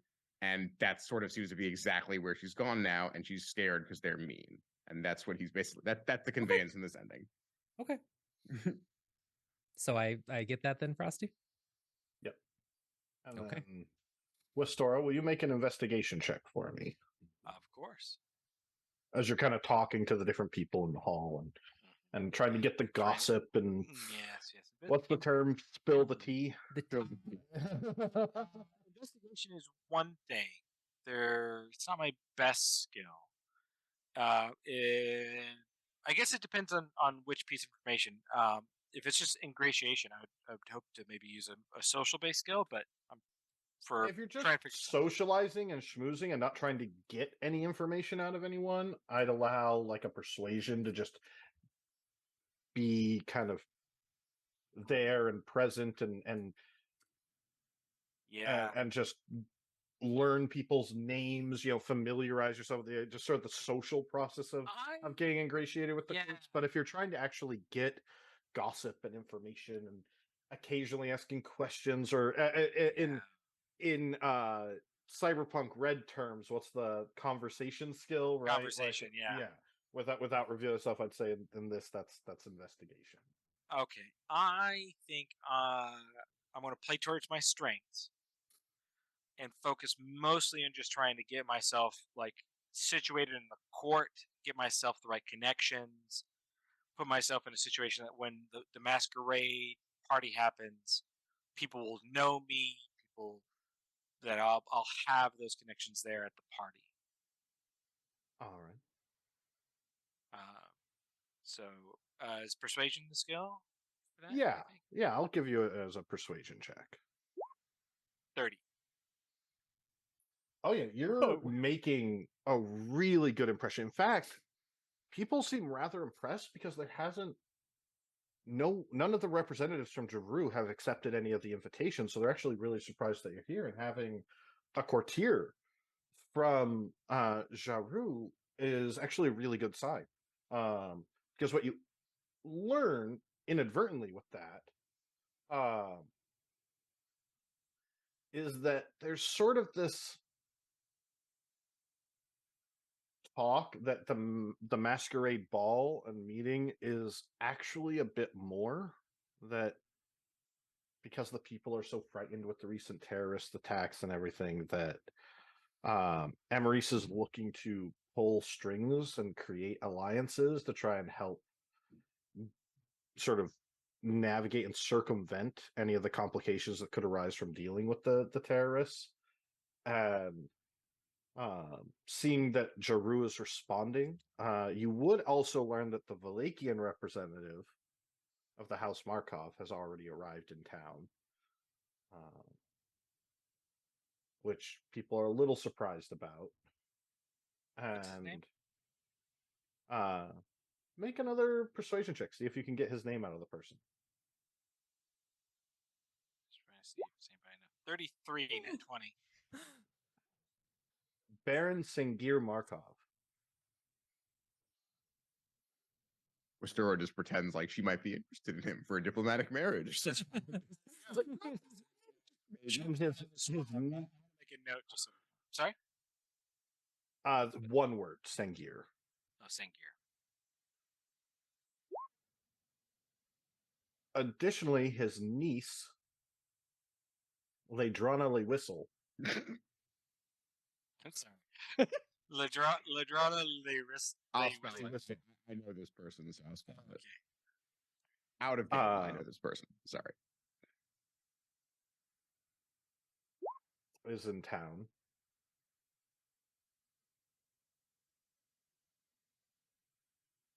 And people are a little surprised at that. And basically you're just making it like, oh, like, yes, of course, it's so splendid to meet you, like, it's a pleasure. Yes, politely. So, yeah, all the little polite gossip. That's right. That's right. Have you had a chance to check out the Musée de Croix and the wonderful paintings? The library this town is so magnificent. Right. My visit there was adventurous, to say the least. Captivating. Yes. Almost. What is it? Put me under a spell with some. One of the books I saw, they just put me under a spell. It was fantastic. Have you read Pears and Parsnips? I'm not crude. I'm going to mention pears and parsnips. Not in polite company. But yeah, it's a lot of socializing. It's very heavy, and I actually would like you to make a wisdom save for me. Oh. Watch my luck run out. A 15. Well, I can live with that. You will get a point of exhaustion. Just it is not easy or to be the sort of gregarious bon vivant in the courts and Understand. schmoozing and socializing and having to go and meet these different people and do all the bowing and shit and having these long sort of drawn out conversations, memorizing names, getting introduced to everybody. It's taking up the whole. It is. At least it's easier than cooking a meal. That's right. So draining. But that's what you're pretty much spending the rest of the evening doing. And you Sounds get great. invited to a couple of parties that are coming up in the evening. You find out that a lot of the nobles, there's like a nightly party at different people's houses, and that kind of moves through the town. If we have nothing else going at the time, my character will be off attending those parties between now and the birthday party. All Masquerade. right. Anais, are you doing anything after you get the sending? She's not going to respond to it. It throws her for a second in the middle of the conversation with the other inquisitors, but she recovers and she finishes the conversation, at least giving them the sketches, the locations, a deep rundown on everything, and the fact that they have to make a plan to disrupt it that night. So she wants to, as long as it takes to lay that groundwork and get the ball actually rolling on the level that it needs to be for something that's serious, as soon as that's done, she would then try to get back to the chateau. All right.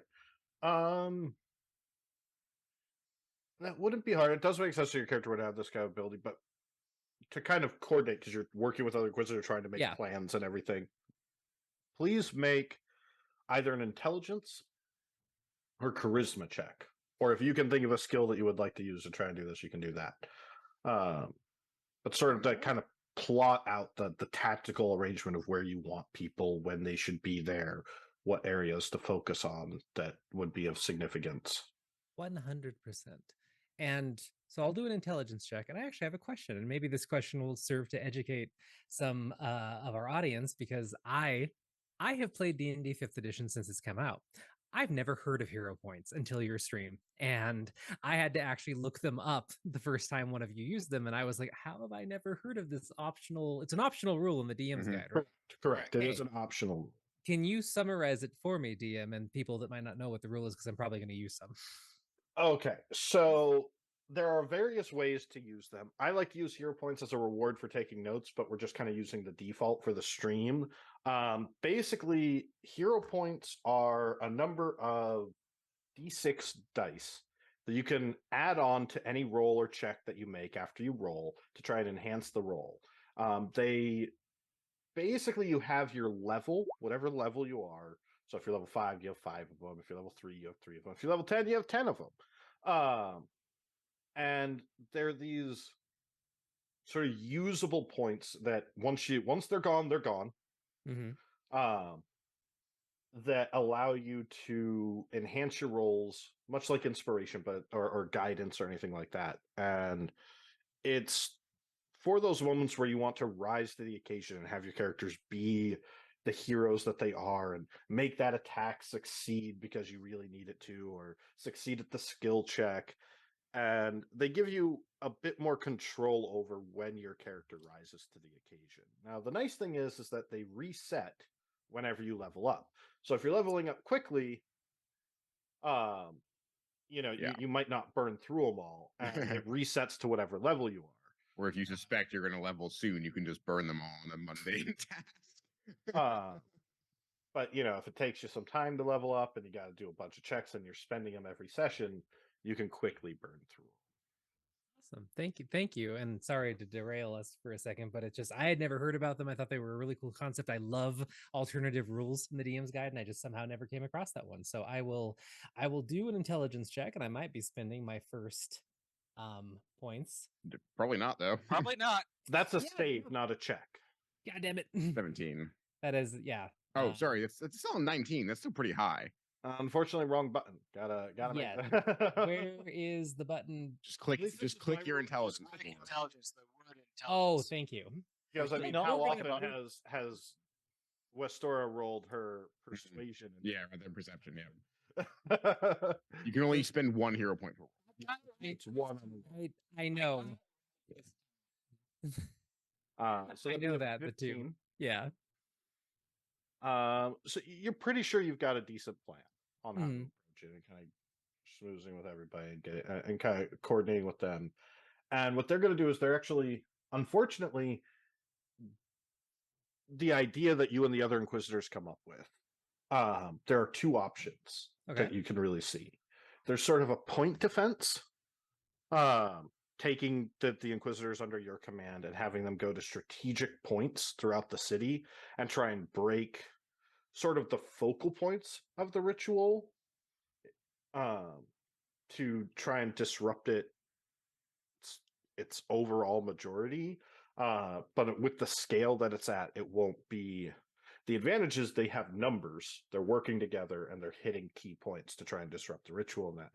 But they would not be able to attend the masquerade, and they would not be able to completely disrupt the ritual during that. The other option is to just spread themselves thin. One Inquisitor takes one spot and try and just dismantle as much of the circle all at once as possible. But even with all the ones under your command, you're looking at maybe a third of the circle, which could be enough to completely disrupt it. Mm-hmm. So in that moment, then what would I guess the know? third option would be that they kind of divide themselves between the masquerade and one of the others. But again, neither would be as effective. Mm-hmm. And do we run security for the queen? Like typically one of our type of Inquisitors, one of our branch of Inquisitors are the ones that are actually with her, right? Usually. Usually. You guys aren't quite the Secret Service. Like she has her No. personal Yeah. guard, Yeah. but you aren't entirely sure who her personal guard is. They could be in the room right now, Okay. and as far as you know, We Be talked very. we talked last time about like how the queen would react to certain things, but I've worked with these individuals a very long time. I should know them pretty well. How would they react to me mentioning Jill and other things? the ones that you're pretty sure you can trust would probably want to coordinate with you to try and circumvent. They wouldn't really be surprised. They have their own suspicions about Jill, or don't like him. Even the queen's not very fond of him, but has to play the politics game. But that being said, Jill's cunning enough that you never know who's in his pocket. That's what I was thinking. So there is always that gamble. And Yeah. I'm sure there's a couple that you know that you can trust. But the division of Inquisitor, like the whole Inquisitor branch, is large enough. Yeah. You wouldn't necessarily know who all is trustworthy. Well, in that case, with the ones that the group that I'm with right now, as we're strategizing and actually finalizing the plan, I would mention Jill only in the very above board manner of letting them know that Jill has an interest that night because there is going to be a criminal there that Jill has jurisdiction over, and Jill is going to be setting a trap in the courtyard, like above board, not trying to be sneaky about it or anything, just giving them facts, like Jill probably would expect me to above board, and just make sure that they're aware that, we need to factor in maybe having some people back here for that in case guests could get injured or something, because we're the ones that are going to be more responsible than Jill's men, which is not a crazy thing to say. But when it comes to making the final decision really quick of what we're going to do that night, my arcane background, like that's what I'm going to lean on in this case. Like I want the best chance at disrupting it. Do I think 1/3 is probably my best bet, or is it kind of just a Make real a toss up? perception check. Okay. And we don't start with inspiration, right? I don't have inspiration. We do. You We get start one every every session with session. inspiration. Yeah. Okay, cool. Wanted to make sure what the house rule was. I feel good with that. So what you would know is that to completely disrupt the entire summoning on something of this scale, Mhm. you'd have to disable at least half the circle, At least half. Oof. which would involve pulling more people in than you have under your direct authority. You'd have to open this up to the full Inquisition branch or recruit law mages or the city guard, Mhm. some of which may or may not be equipped to handle the situation. You just don't have the manpower to deal with something on this scale with just the small loyalists that are under your department. That being said, disrupting 1/3 of it could drastically undermine the spell in its entirety. But without time to kind of research the full effects of it Mhm. and exactly what's going on and how it's working, and greater study of it, Okay. you can't really say for sure. And I'm guessing, even though I know that with my position and my tenure and everything else like that, I could pull other Inquisitors in, that's when it's going to start to get messy and lots more questions, lots more everything. Okay. You'd be under scrutiny, especially after the fact, depending on what happens, but yeah. you could do it. Okay. I think that's I'll talk to them all, and we've worked together this long, and we are a tight unit, and I want to keep it that way, and I'm sure that we can handle this. So we'll keep it inside our group, and we'll go with the 1/3 disruption plan. And then get back to the masquerade as soon as Then get possible. back to the masquerade as soon as possible, kind of thing. And like I don't know what we have at our disposal for equipment and stuff like that, where I know that we're a very trained group of individuals and stuff. So it's like she'd want to make sure that not only are they going to plan to communicate as much as possible, they're there to help each other out. If we got to pull back, we pull back, because the masquerade is priority number 1 after that thing, to make sure the queen and the guests and everybody are safe. So All right. So with that, you guys would eventually gather back up together at the chateau. Yeah. As Anais is walking in, Hadrian is like draping Goth's clothes. You notice he's also got a fez that's very large, seemingly sized for an individual of non-human proportions, just sort of on this chair, and is just pacing back and forth as Anais enters and looks up.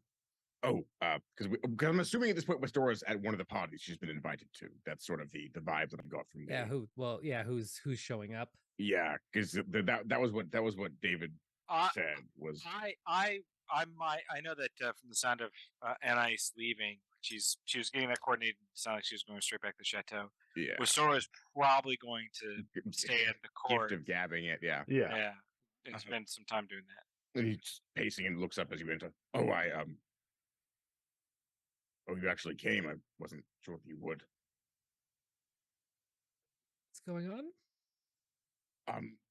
The girl that I was going to go try and visit again. The thing that I was worried about was that she would fall into the hands of people who just sort of wanted to abuse of her magic potential. So You mentioned, what's with the fez and well, the fez is for Barry, and Goth asked me to pick up his clothes. Oh, that makes way more sense. Yeah. Yeah. Why are you asking obvious questions like that? You see a giant fez, you don't automatically assume it's for a bear? Not typically, no. But I got your sending. I was in the middle of important No, things. it's fine. I assumed you would be. I didn't know who else to contact. Did you find anything else out? Other than that, apparently it's a mix of Quandrix or Prismari blood. I'm sorry. Look, I know this isn't a priority, right? We have bigger things to deal with, but just Hadrian, I haven't said shit. Stop apologizing and just tell me what's wrong and what you want to do. he smiles at you, and I want to put this in your head as something to look into. Perhaps in the days between now and the masquerade, try and find out where Elsbeth is. And if she's really unhappy, try and do something about it, because she deserves better than to be a pawn of warring houses seeking greater magical potential over one another. What? I mean, obviously, but what orphanage did you say? Or you didn't say? I don't believe. What orphanage was this at? I made up a name. I'm just gonna say it's the Rouge de Soleil, the Red Orphanage of the Red Sun. Not ominous at all. I'm familiar with it in the staff. I can make some inquiries. It's not a big deal for someone of my station. I can find out sometime soon when I have a moment, and I'll do my best. Thank you. I really appreciate that. I am scratches of his head. I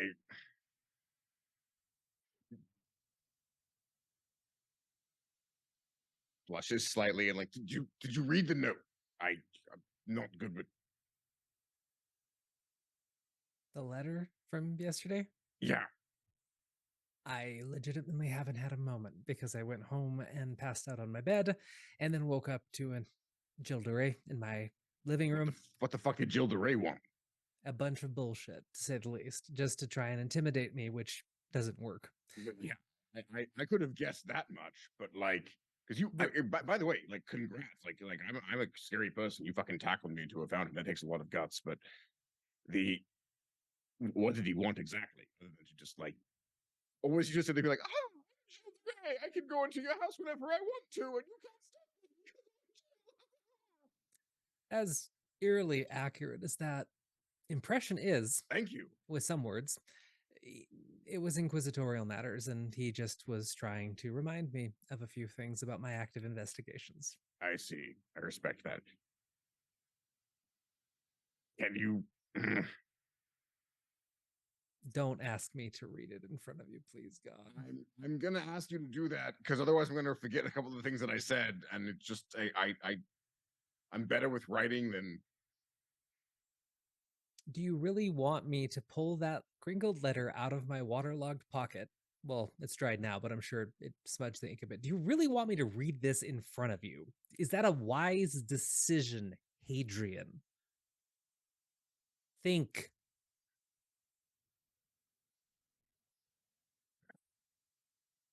Or maybe some time for me to sit down and read whatever Fine. these scribbles are.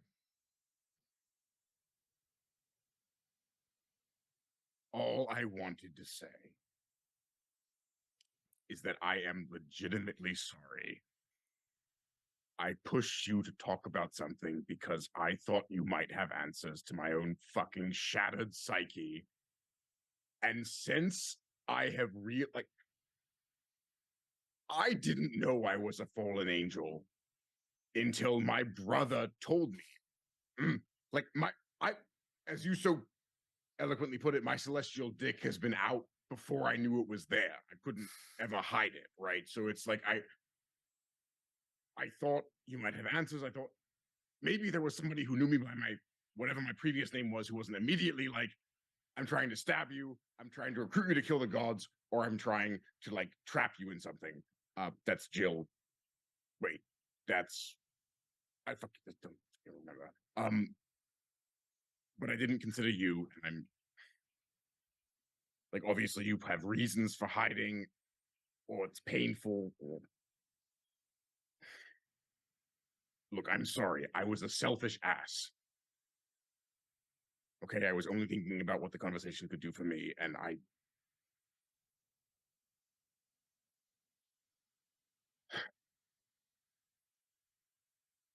really regret it. And if I could take it back, I would. I can't, but I was wrong. And until further notice, you are just a normal human inquisitor. Until you feel comfortable actually talking about it. So I take it there's no point in reading the letter in my pocket anymore, is there? I had some more creative turns of phrase in there. When I have a bit of time, I can be very poetic and charming. But like in yeah.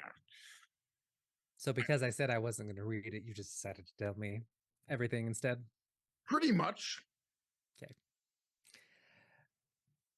Thank you for the apology. there's no need, literally no need to thank me. It's There's not, but I'm being polite because I had tea with Wastora and she reminded me of my manners, to say the least. But why what? manners? Because they are because they are incredibly important sometimes, and manners We're are not also. in a social area right now. If I piss you off, you should hit me. Like, See, that's the thing, Hadrian. Without manners, I might just hit you, and that's going to go down a very bad path for not only both of us, but Then hit the me. people that I believe you care about quite they're not deeply. they're not here right now. Obviously, but your actions, even if they're not, it doesn't really. You don't think What? if we destroyed half this chateau that by the time Do you Garth think and a Magnar single got back, punch from you in my face is going to destroy half the chateau? Someone you has might be to play the ego. surprised, bitch. Shut the fuck up. Jesus Christ, Hadrian. A fist, a punch is going to destroy half the chateau. Obviously not.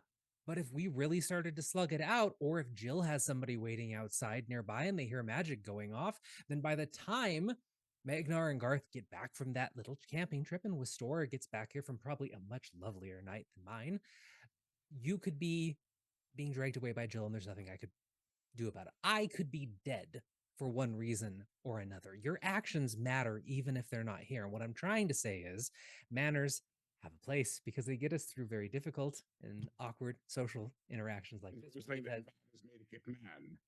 No, I'm not saying that. Okay. But also, you're hilariously easy to taunt.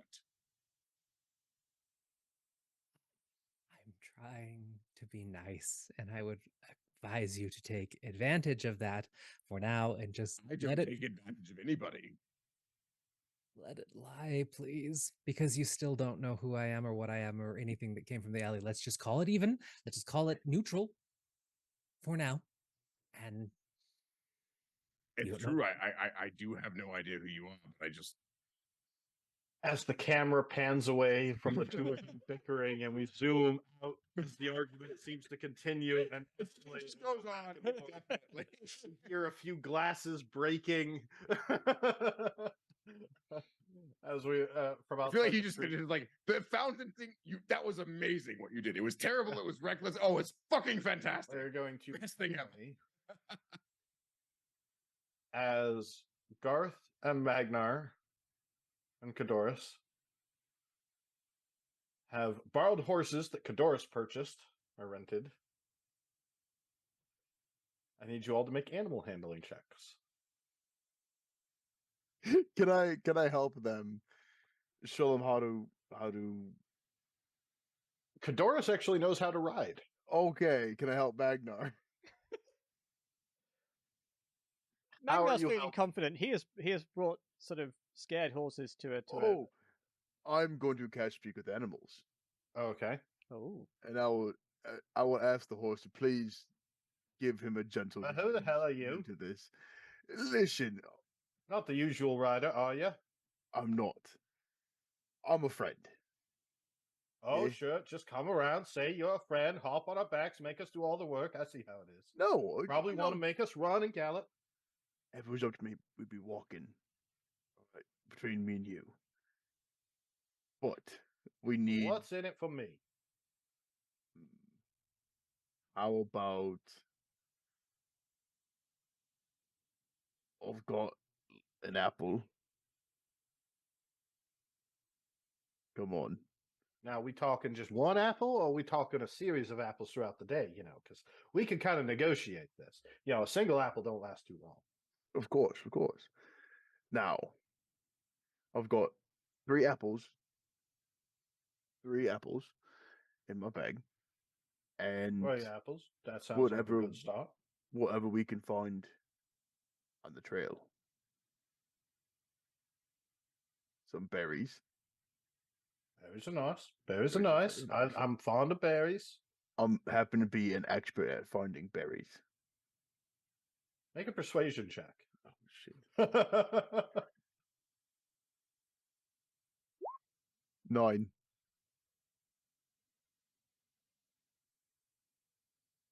Now, I think You think that big bear you got trailing along that's a berry, and I've heard you calling it berry, but that's not the kind of berries that we're interested in.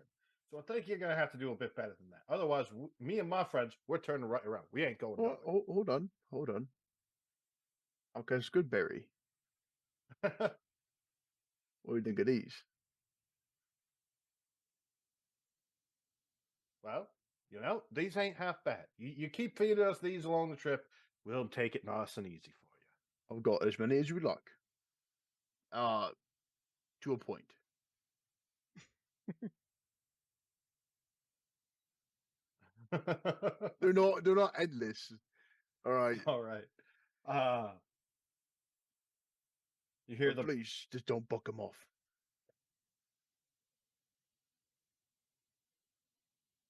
all right. So you managed to convince the horses. Magnar, you're kind of surprised by how cooperative your horse is. Usually they're a little more feisty than this, but after some neighing back and forth between all three of the horses and Garth making really weird horse sounds, it's seemingly going all right. Cadoris is kind of riding along with. Sort of hearing the horse sounds, a little bird flies up and lands on Garth's shoulder. Excuse me, sir, sir. Yeah. Hello. Can you? I'm in a lot of trouble. Please, sir, are you able to help save my husband? He's gotten in trouble.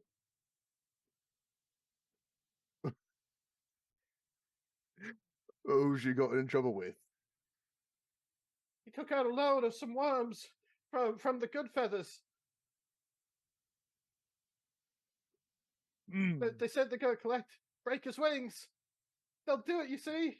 All right, hold on. How many Magnar worms is does staring he at owe? Garth, squeaking and chirping away behind him. How many worms does he owe? Oh, a lot. I think must have been 10. I think it was 10. He said. I don't know. I tried to repay. But I've been having to sit on my eggs the whole time, and we've got a family that we're expecting. I think I can help you out. Come on, everyone, can we stop for a minute? Alright, what's up, what's up, Garth? I've got to look for some worms. Oh, see, I haven't really looked into the rituals that you might need for the commune that you want to do. Did you get some advice that worms would help? Yes. If it would be a great help if you would help me look for worms. I need about Thank you so much. 10. Right. Yes. Well, rituals are a very strange thing. So, yeah, no, whatever you need, I'm here to help. Or look under rocks. Just take out a little bit of dirt, looking through there. It would help if it just rained. But if Kadoris, if you could help too, it'd be appreciated. Where do we find worms? Under rocks. Dig the dirt up a little bit. So I will help. Yeah. I'll start looking for worms. Great. Make a survival check. Oh, I'm good at these. I'm gonna use my inspiration. Oh, Magnar's found a bunch. 21. As the 22 two of is you are fighting worms, Magnar, you notice For some reason, Big Magnar is just pigeon. amazing. fly down and land next to you, and kind of like poking their head out, like bobbing around you. And one of them kind of comes up and tries to peck your ankle a little bit. You're kind of shooing them away, like what the hell. And Garth, as you pull up and find some really fat pigeon kind of lands down in front of you. What do you think you're doing here? These are our worms. You Well- think just because you big landwalker, you can just come around, invade our territory? I'm helping a friend out. Not with our worms, you're not. You see, we stake land on this. It's been in the family for generations. I'm going to have you to nicely cool off. Are you what did they say the name was?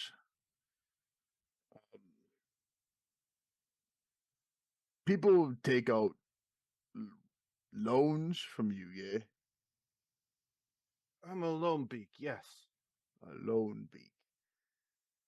And to get this repayment of the loan, you threaten violence on them. You know, if they take out a loan and they can't pay it back, that's on them. We give them plenty of time. We just got to teach them a lesson. They can't you can't just let them slide indefinitely. It helps to remind them. And, a couple of people, they go missing from time to time. A couple of birds, they go missing. No one pays attention. We have a nice arrangement laid out with a couple people. My friend the snake, he'd be very interested in having a conversation with whoever it is that is talking to you about our business. Of course, I'll pick him up. Hey, who do you think you are? It starts backing at you. I'll take you on, you giant landwalker. You can't do anything to me. Listen, I would strongly advise that you rethink your business model. Yeah? Make an intimidation check. Magnar, you look up from the flock of pigeons as they kind of stepping away and see Garth just cooing at this pigeon that he's got. I'm going to use a held hero in his point on hand. this. I need to help this bird. 16. Yeah, whatever you say, tough guy. We leave her alone. We leave the family alone. It's all good. No repercussions. If I come to find out that any harm has come to these birds, I'll be back. My arrows are a little bigger than you are. You got it. We don't touch them. We leave them alone. It's all Right. good. Fly along, yeah? Yeah. Flies up into the tree a little bit. I said fly along, yeah? Hey, asshole! Looky here! And right on your forehead as it flies off. We teach you a lesson. We find you. I don't think they're going to bother you anymore, but just in case, here's some worms. Magnar, what'd you find? So, I found some. I found a bunch here. it's rather nice of you. Of course. As you're in the process of talking, it just starts chirping. As your spell Oh, wears no. I'll let her go. out. Sorry about that, gentlemen. No, it's all right. I thought I knew that. Obviously Nylia, she's goddess of the hunt. I didn't think we'd be hunting worms, but I can see that there's a sort of cycle of life thing that maybe you want to be part of. Start small. Right. So do we have to sort of work our way up the ladder, so to speak? Right, eventually by tomorrow this time we'll be hunting wolves. Right. Good. Yeah, well, I'm glad. Yes. Good. Well, lead on, and You guys spend time. Make a survival check, Garth. Are we in the forest? You're trying to make your way to the forest. Good. 26. All right. Yeah. You easily find a few hidden paths and find some small copses that you travel through. It takes you guys the good part of the day, almost 2 days to get out of town into the deep woods. As you travel kind of northwest towards the hills and the mountains where the foothills rise up, the large trees. You find a good camping spot with a narrow creek that's that's running through it. A little bit of a brook and small trees. It's a nice large clearing, but seems like a good, reasonable camping spot. Unfortunately, throughout the day, you and your horses, Cadoris, Magnar, and yourself, have been getting pooped on by pigeons all day. Ignore them. I will at one point take a shot at a pigeon. Okay, roll your to hit. That's going to be a 29. You kill the pigeon. This is a warning. These They kind of pigeons. leave you alone after that. all right. So we've stepped from worm to pigeon. to pigeon. Right. I see how this works. Okay. Next one. A very natural progression. No, what hunts the pigeon? What hunts the pigeon? Probably some sort of cat, I suppose. Don't know if Yeah, you it get is a many out cat. in the woods. We could kill, like, a leopard. That's quite the leap, but yes, I suppose so. A lynx, even, yeah. Some sort of cat. Yeah. And then from it's- there, we move on. Right. then. Make a. Doris is trying to draw him straight about the ants. He was struggling. At one point, he kind of was like, "What's this?" And like gently pretends to draw the bow, and then you see him whisper something and fires a streak of magic out. No, that's cheating. That's cheating. Hey, if it Magic works, arrow. You're trying too hard to draw it. So they come naturally. You guys set up a nice camping spot and get a good camping circle going and have time. So, what's his tent like? It's probably extravagant, I'd imagine. Yeah, it's like this big, fancy, sort of round tent with little drapes and color green and blues and yellows kind of trail around it. It's got a little bit of an over tarp that comes to a point, like a little mini carnival, like salesperson tent or merchant's tent. Like it's rather extravagant. You can actually see him like out of his bag pull a bed, like a little cot that should not fit in the bag, out with some cushions that he puts on. That is going to be the strangest tent I've ever seen back now.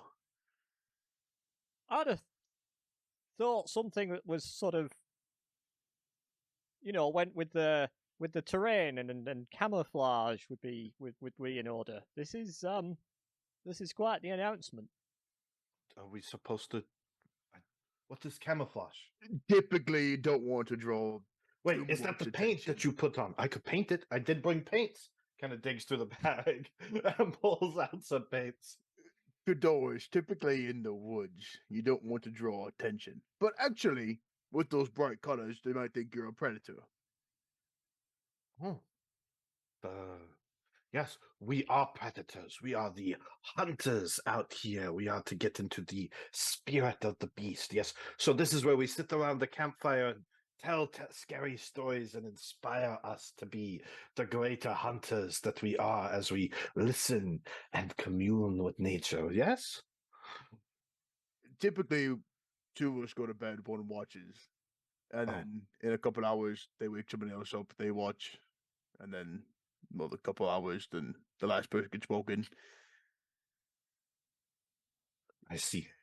Adventuring is boring sometimes. Do we at least get attacked during watch? Sometimes. I look forward to it. I hope we don't get attacked during your watch, but if we do, wake us up, please, as soon as you hear something that's not quite right. How will I know what is quite right? Have you been out in the woods before? No. Barry will stay up with you during the watch. He'll alert you if something's wrong. If he starts like nibbling on your leg, He is a familiar. He is magical. Oh, Warlock, you keep playing with me, no.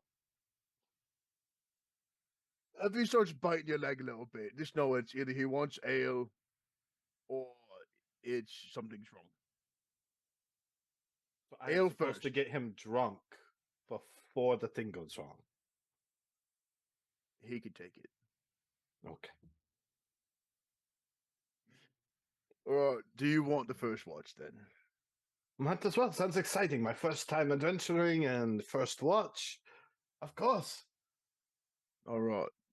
Typically, things don't happen right away, so I figure it's the best one. Magnar, do you want second? Yeah, I'm fine with that. I'll take the last one. Try not to get in too much trouble. Stay here, I mean.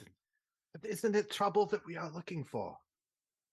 Tomorrow, yes. Today, no. I will do my best to not get in any trouble. It's best to face trouble well rested. If we keep getting in trouble, no rest. Oh, and if Magna and I have look like we're having a nightmare, just leave it alone. All right. Will do. Yeah. You sure I should not wake you, though, if you are having bad dreams? It could kill us. And then should me waking you could kill you?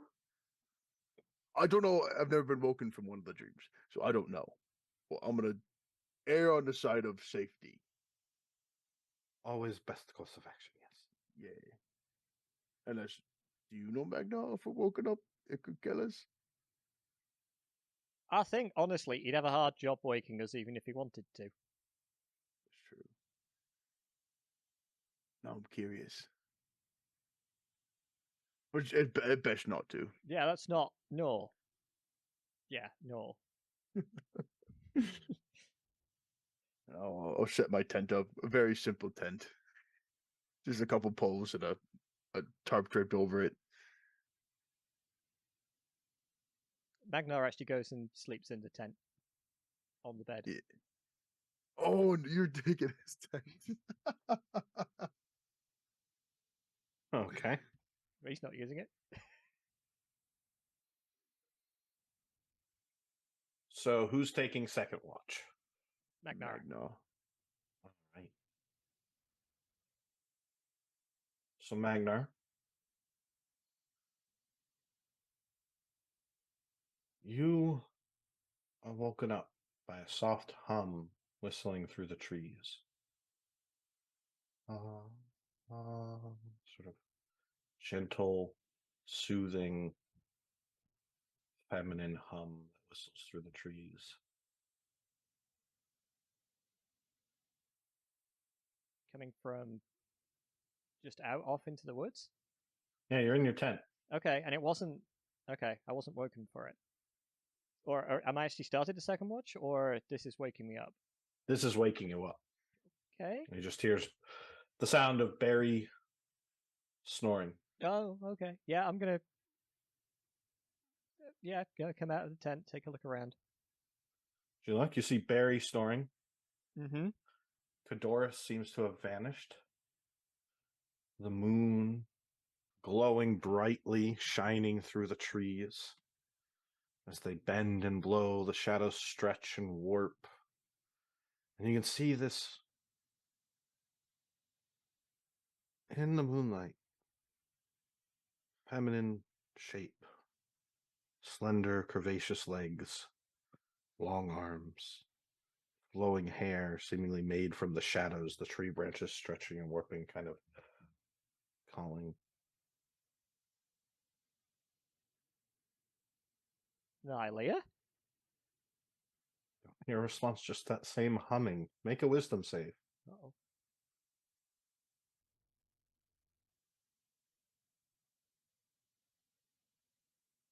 That's a 10. You get pulled off onto this trance as you wander into the woods to the singing. Everything seems to twist and change shape. And before you know it, your perspective is down at the dirt. You feel energetic. Almost a bounce in your step as you move through. Running quickly as you can feel this shiver of dread run across your body as the sound of growls and barks and howls echo through the woods. Garth. Yeah. Yeah, what's up? You hear the sound of wolves growling. It stirs you immediately to, like, you can hear the howls almost as if they're right around the tent in camp as you're in your tent. And peeking as you kind of sit up and your eyes adjust to the dark light and vision adjusts to the moonlight, you see the large head and nose of a wolf begin to poke through your tent. Oh, fuck. So I'm assuming you don't have my armor on at this moment. Nope. Good. I will. How long does it take to light a torch? I'd say an action. All right, I will quickly reach into my bag and light a torch. As you do the torchlight, you reach out and kind of quickly grab the flint and crack them together and spark up the torch. The torchlight flares, and you see the dark black fur of an enormous dire wolf's face, the yellow eyes reflecting the firelight, just staring at you in the through the tent door as it bares its teeth, growling intently at you, and then turns, kind of pushing the tent door to the side, almost invitingly out. Hello. Can I help you? Just No. walks back into the camp. You hear howls and yips, growls coming from all around the camp. Shit. Okay. Get up. Okay. From what I know of wolves, I would have been dead right there. Yeah. Something's weird. So I will take the torch out with me and leave the tent. Okay. You take the torch out. The light flickers across a beautiful green and pale fleshed woman standing there, feathers kind of growing around this sort of diaphanous gown of starlight and moonlight catching all the light that sounds her glorious naked body just standing there. She's holding two rabbits in her hands, one of which seems white with grayish patches, a bit of a long nose. The other one, green, has a bit of a green and brown tint to the fur color. It has little leaves tied into its fur. You called for me? You've been seeking me. But are you worthy of my attention? The night holds Perhaps. many mysteries. That it does. Is my bear anywhere around? I've soothed him to rest with gentle moonlight and dreams of honey and bees. Could I have a minute? I'm gonna go up to my friend real quick. He's just in that tent over there. I'm not going anywhere. I just You got mean to. these, your companions? My friends aren't bunnies. They are prey. Are you a hunter?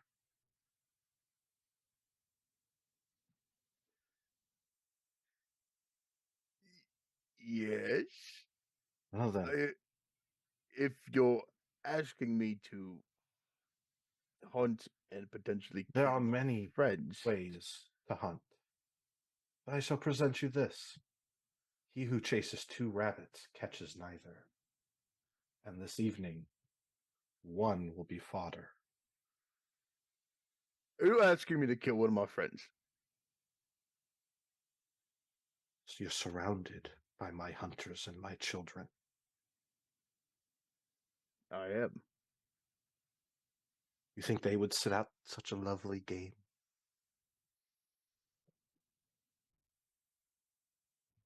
Look, no disrespect here. I She don't. sets the two rabbits out, and Magnar, you see your perspective shifting as you move from the flesh of the woman down onto the ground, still holding you, all the wolves glaring, eyes shimmering at you as they look so much larger now. I will. What does Rabbit Magnar say? Rabbit Magnar didn't say anything. Rabbit Magnar is making itself as Small. small as possible. Um, I will. I will draw my bow,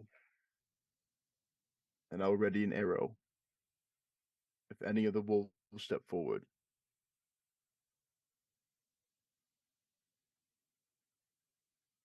I will fire.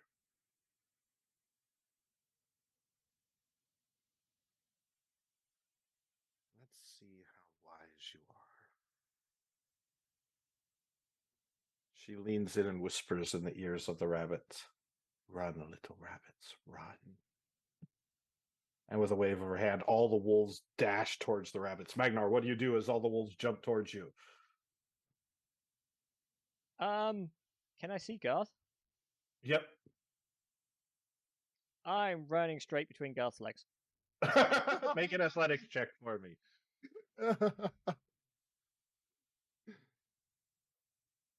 As the other rabbit bolts.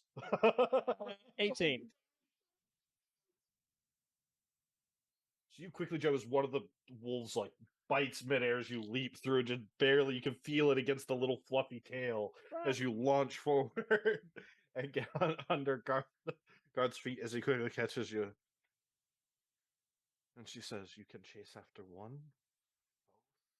Answer my question. But if you fail before the sun rises, your friends will stay as they are." Fuck. Okay. Your question was if I'm a hunter. Yeah. So my memory's a bit. You know. I pose to you this. You can answer the meaning. I shall spare your friends. You've heard my riddle before. I shall tell you again.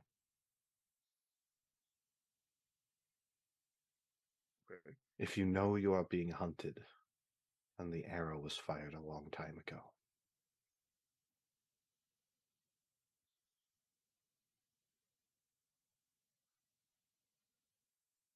Is that it?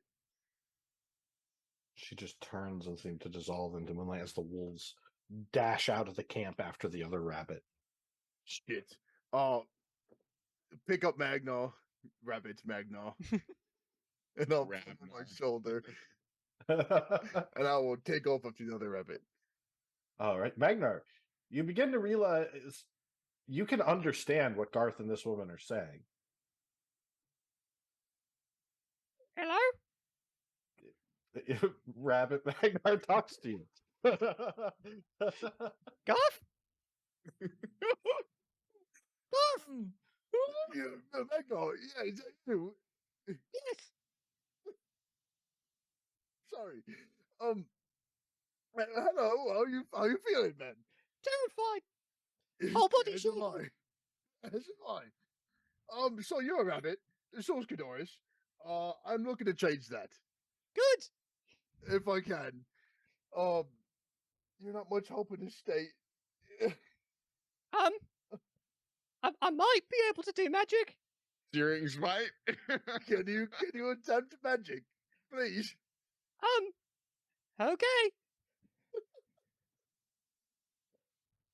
Well, technically, you can do the verbal component at least, right? And searing smite is only verbal. Oh There's my no God. component. Hang on. Flame rabbit. This is it. This is your chance, Magnar. But it'd have to be on a weapon, wouldn't it? You have your paws. They're the weapon you wield. They're a natural weapon. Oh my God. This is it, Magnar. This is it. What do you have Just access come to, on. Magnar? My paws strike true. Your searing smite works. Oh my goodness. Oh, So- like Rabbit Magnar leaping at a dire wolf or something. You're not. That's You're all I not- want. That's all I want. We have a chance, you're saying. If any of you people watching can make art, make Buddy Magnar. Searing smite. Got like a little beard. The paws are on fire. Like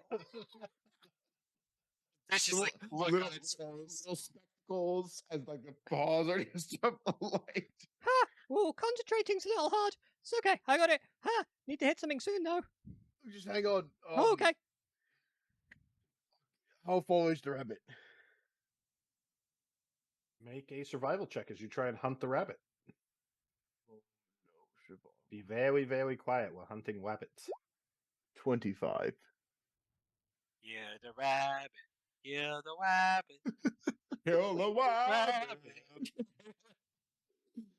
Rabbit season. season. And I believe Rabbit we're in my favorite terrain currently. Yes. So you actually spot Cadoris hiding in a bush. Oh shit. And you can Any of the- see the other wolves kind of stalking and smelling around and just shaking.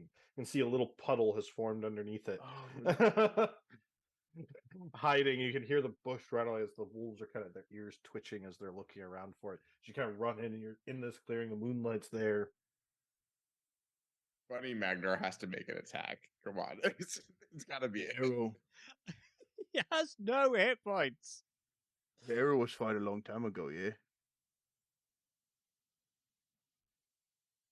What's that? That means it's on its way. Yes. I will pick up Cadoris and try to like switch positions with him. Make an athletics check and a dex save. Okay. Athletics check. What? Here. You I'm gonna- run forward, grabbing the rabbit, and you hear a Mhm. whistling coming through the air as starlight seems to ignite the sky. My deck save. I'm gonna use a hero point on that. You still have your inspiration, don't you? Do what? Yeah, you haven't used it. I'll use my inspiration. Oh, hang on. Oh. never mind. It's all good. 25. 6 with a hero point. You manage to shift and duck as you twist out of the way and see what looks like a shooting star come down from the sky. And just a arrow made of light stab into the tree next to you. You just holding Cadoris and Magnar next to you as the arrow sort of twidges and twangs stuck in the tree next to you. Are we alright, everyone? We're having fun yet. No. And you all wake up Oh, fuck. back at camp. Garth. A starlight, silvery, spectral arrow hangs in the tree next to the camp. Is it morning? Mm-hmm. Okay, walk up. I'll walk up my tent. Magnar, What? you Still haven't hit anything with your searing smite, unfortunately. Cadoris is passed out on Barry out in the front of the camp. Yeah. You make your way out of the tent and strangely are kind of pulling some lettuce and leaves from your mouth, Magnar. Oh. Ha! Oh my days, you're back to normal. That wasn't just a dream. Then that happened. Your legs feel sore. Oh, right. No, that's right. That's not something we. Of course, we don't talk about this. Right. Yes. Okay, Right. okay. What? The arrow over there, you see it? I can see. Yes. Well, that's kind of part of what this was. Wow. That's I think that's the arrow that was fired a long time ago. I think I figured it out. Maybe. That was coming for you. Near's like, yeah. It was a bit I hard. think- Everything was a bit blurry. Things. I- Not a I great think it was perspective. going after Cadoris. I think she wanted to kill Cadoris. And you So- took their place, and then. Wow. I thought I was going to get hit by it, to be honest. That move right at the end, from what I could see of it, was absolutely inspired. I just didn't want to. I mean, I don't want him to get hurt. I brought him all the way out here for. What, he wanted adventure? I think he Right, got his but- fair dose. I know I certainly did. He didn't come out here to get murdered by a goddess, yeah? Well, no, but he was saying he wanted to be attacked in his sleep, and well, yes. Yeah, that's true. Don't suppose getting turned into a rabbit and teared out of his Whew. I'll go over and take the arrow out of the tree. Dissolves into your hand. You see a little tattoo form Oh shit! of an arrow on the back of your palm. Oh shit! That's cool. What just where did that? Oh, I don't yeah. know. Well, that's you've been marked by one of the gods. That's no small thing. As Garth, you are getting a miracle die. Oh shit! Save that for the masquerade, buddy. No, he's right. So miracle die are my own thing. They're a unique mechanical gift from the god that basically allows you to pull off something miraculous in a moment. It could be crazy things. You can use it to enhance a roll like a hero die. You can use it to try and do a spell or do something miraculous under the auspice and kind of guidance of your god. It's supposed to be a sort of like divine intervention mechanically, but under the theme of the god. Interesting. I don't know what it means, but I think I might have passed. Oh, I'd say so. Yes, I think you'd know pretty clearly if you'd failed, and that looks like a pass to me. I probably won't be standing here if I failed. I certainly wouldn't. Yeah, and Kador should probably be dead too. Yeah, Then- I think we let him sleep that off. Yeah. Well, You we've see got. his little legs twitching like he's still dreaming about being a rabbit. Should we wake him? Actually, it might be a lot better for him.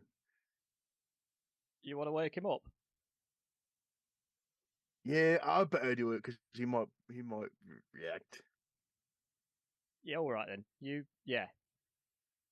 I walk over and gently Kinda shake him just awake. nudge him, he's like, kind of looks up. Oh, I was having the most terrifying dream. I should not have entered into that drinking contest with you, Barry. How do you know how to drink so much?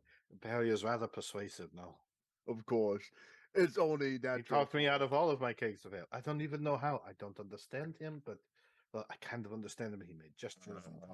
And he had these claws and was rather intimidating. And I was like, okay, you can have the beer, but he did not want to drink alone and get pushed. It's A long story, but I had a crazy dream.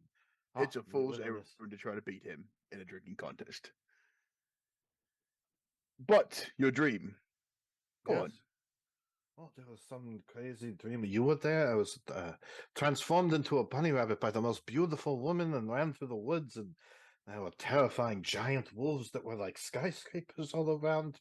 It was quite. I shall have to write it into a story. Maybe make a campaign out of it.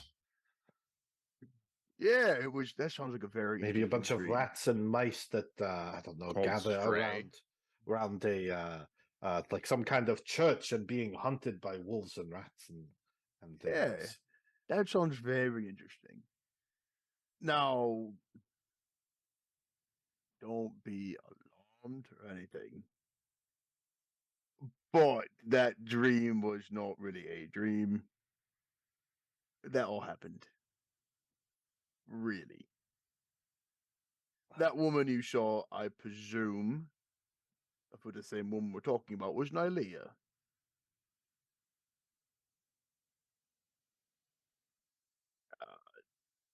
You were a real bunny. Those were real wolves. Magnar was a bunny too. Did you hear in your mind, Garth? No, the arrow is still on its way. The question is, are you a hunter or are you prey? Arrow is still.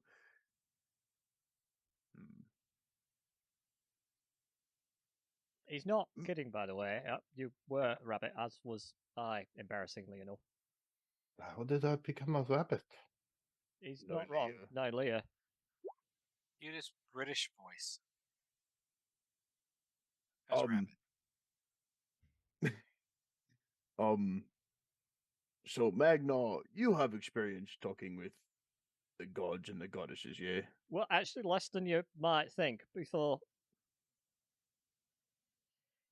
all of this began, I'd have, said that what we needed to do was head to the library and dig up all the right rituals for contacting Nylea and set ourselves through going through them step by step. But since my time with Addis, where he just sort of seemed to make it up as he went along and things connected, I thought it would be best to follow your path, and it seems to have connected you. So I think it's the seeking and the connection that matters, and not the sort of intricate sequence of steps. Reason I ask is, do they all talk in like Oh, yes, they're renowned for it. That riddles? yes. Apparently, the arrow is still coming. No, we just saw it. It landed a light mark on your hand, and That's what I thought. But she just told me the arrow's still on its way. right. Did she say anything else? She asked if I was a hunter again. Right. Well, not to put too fine a point on it, are you? Well, yeah. Right. And specifically, what are you hunting? And At why? the moment, I guess at the moment, technically, it would be Godric. Are you? Am I? I mean, Yeah. you along for the ride, or are you actively hunting Godric?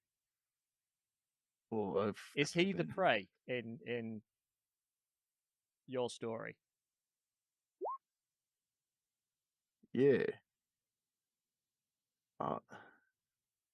There's a hesitation there, and I think that may be what she's. Well, I'm not like you guys. I mean, you guys have all your means to be able to do this stuff. I'm in my element out here. You know, this is what I know. Being out here, you in the sea, You don't I feel don't like know a what I'm hunter in the doing. city. No, it's not for me. I feel like I'm just there.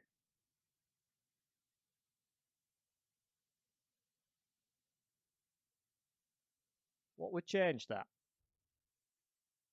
Couple of trees. No. You're skilled in the woods. That's what you know. But those instincts, the ability to observe what's around you, know when things are going to move, which way they're going to move, all of that still works in the city. You just have to relearn it. You're sharp. You're faster than the rest of us. You catch things. You're very smart, an adventurer, and a talented warlock that has a powerful familiar. And can commune with your deity, obviously. I mean, Magna, you've seen me in the city trying to get around. I don't know if I can really even relearn it. I mean, I'll try.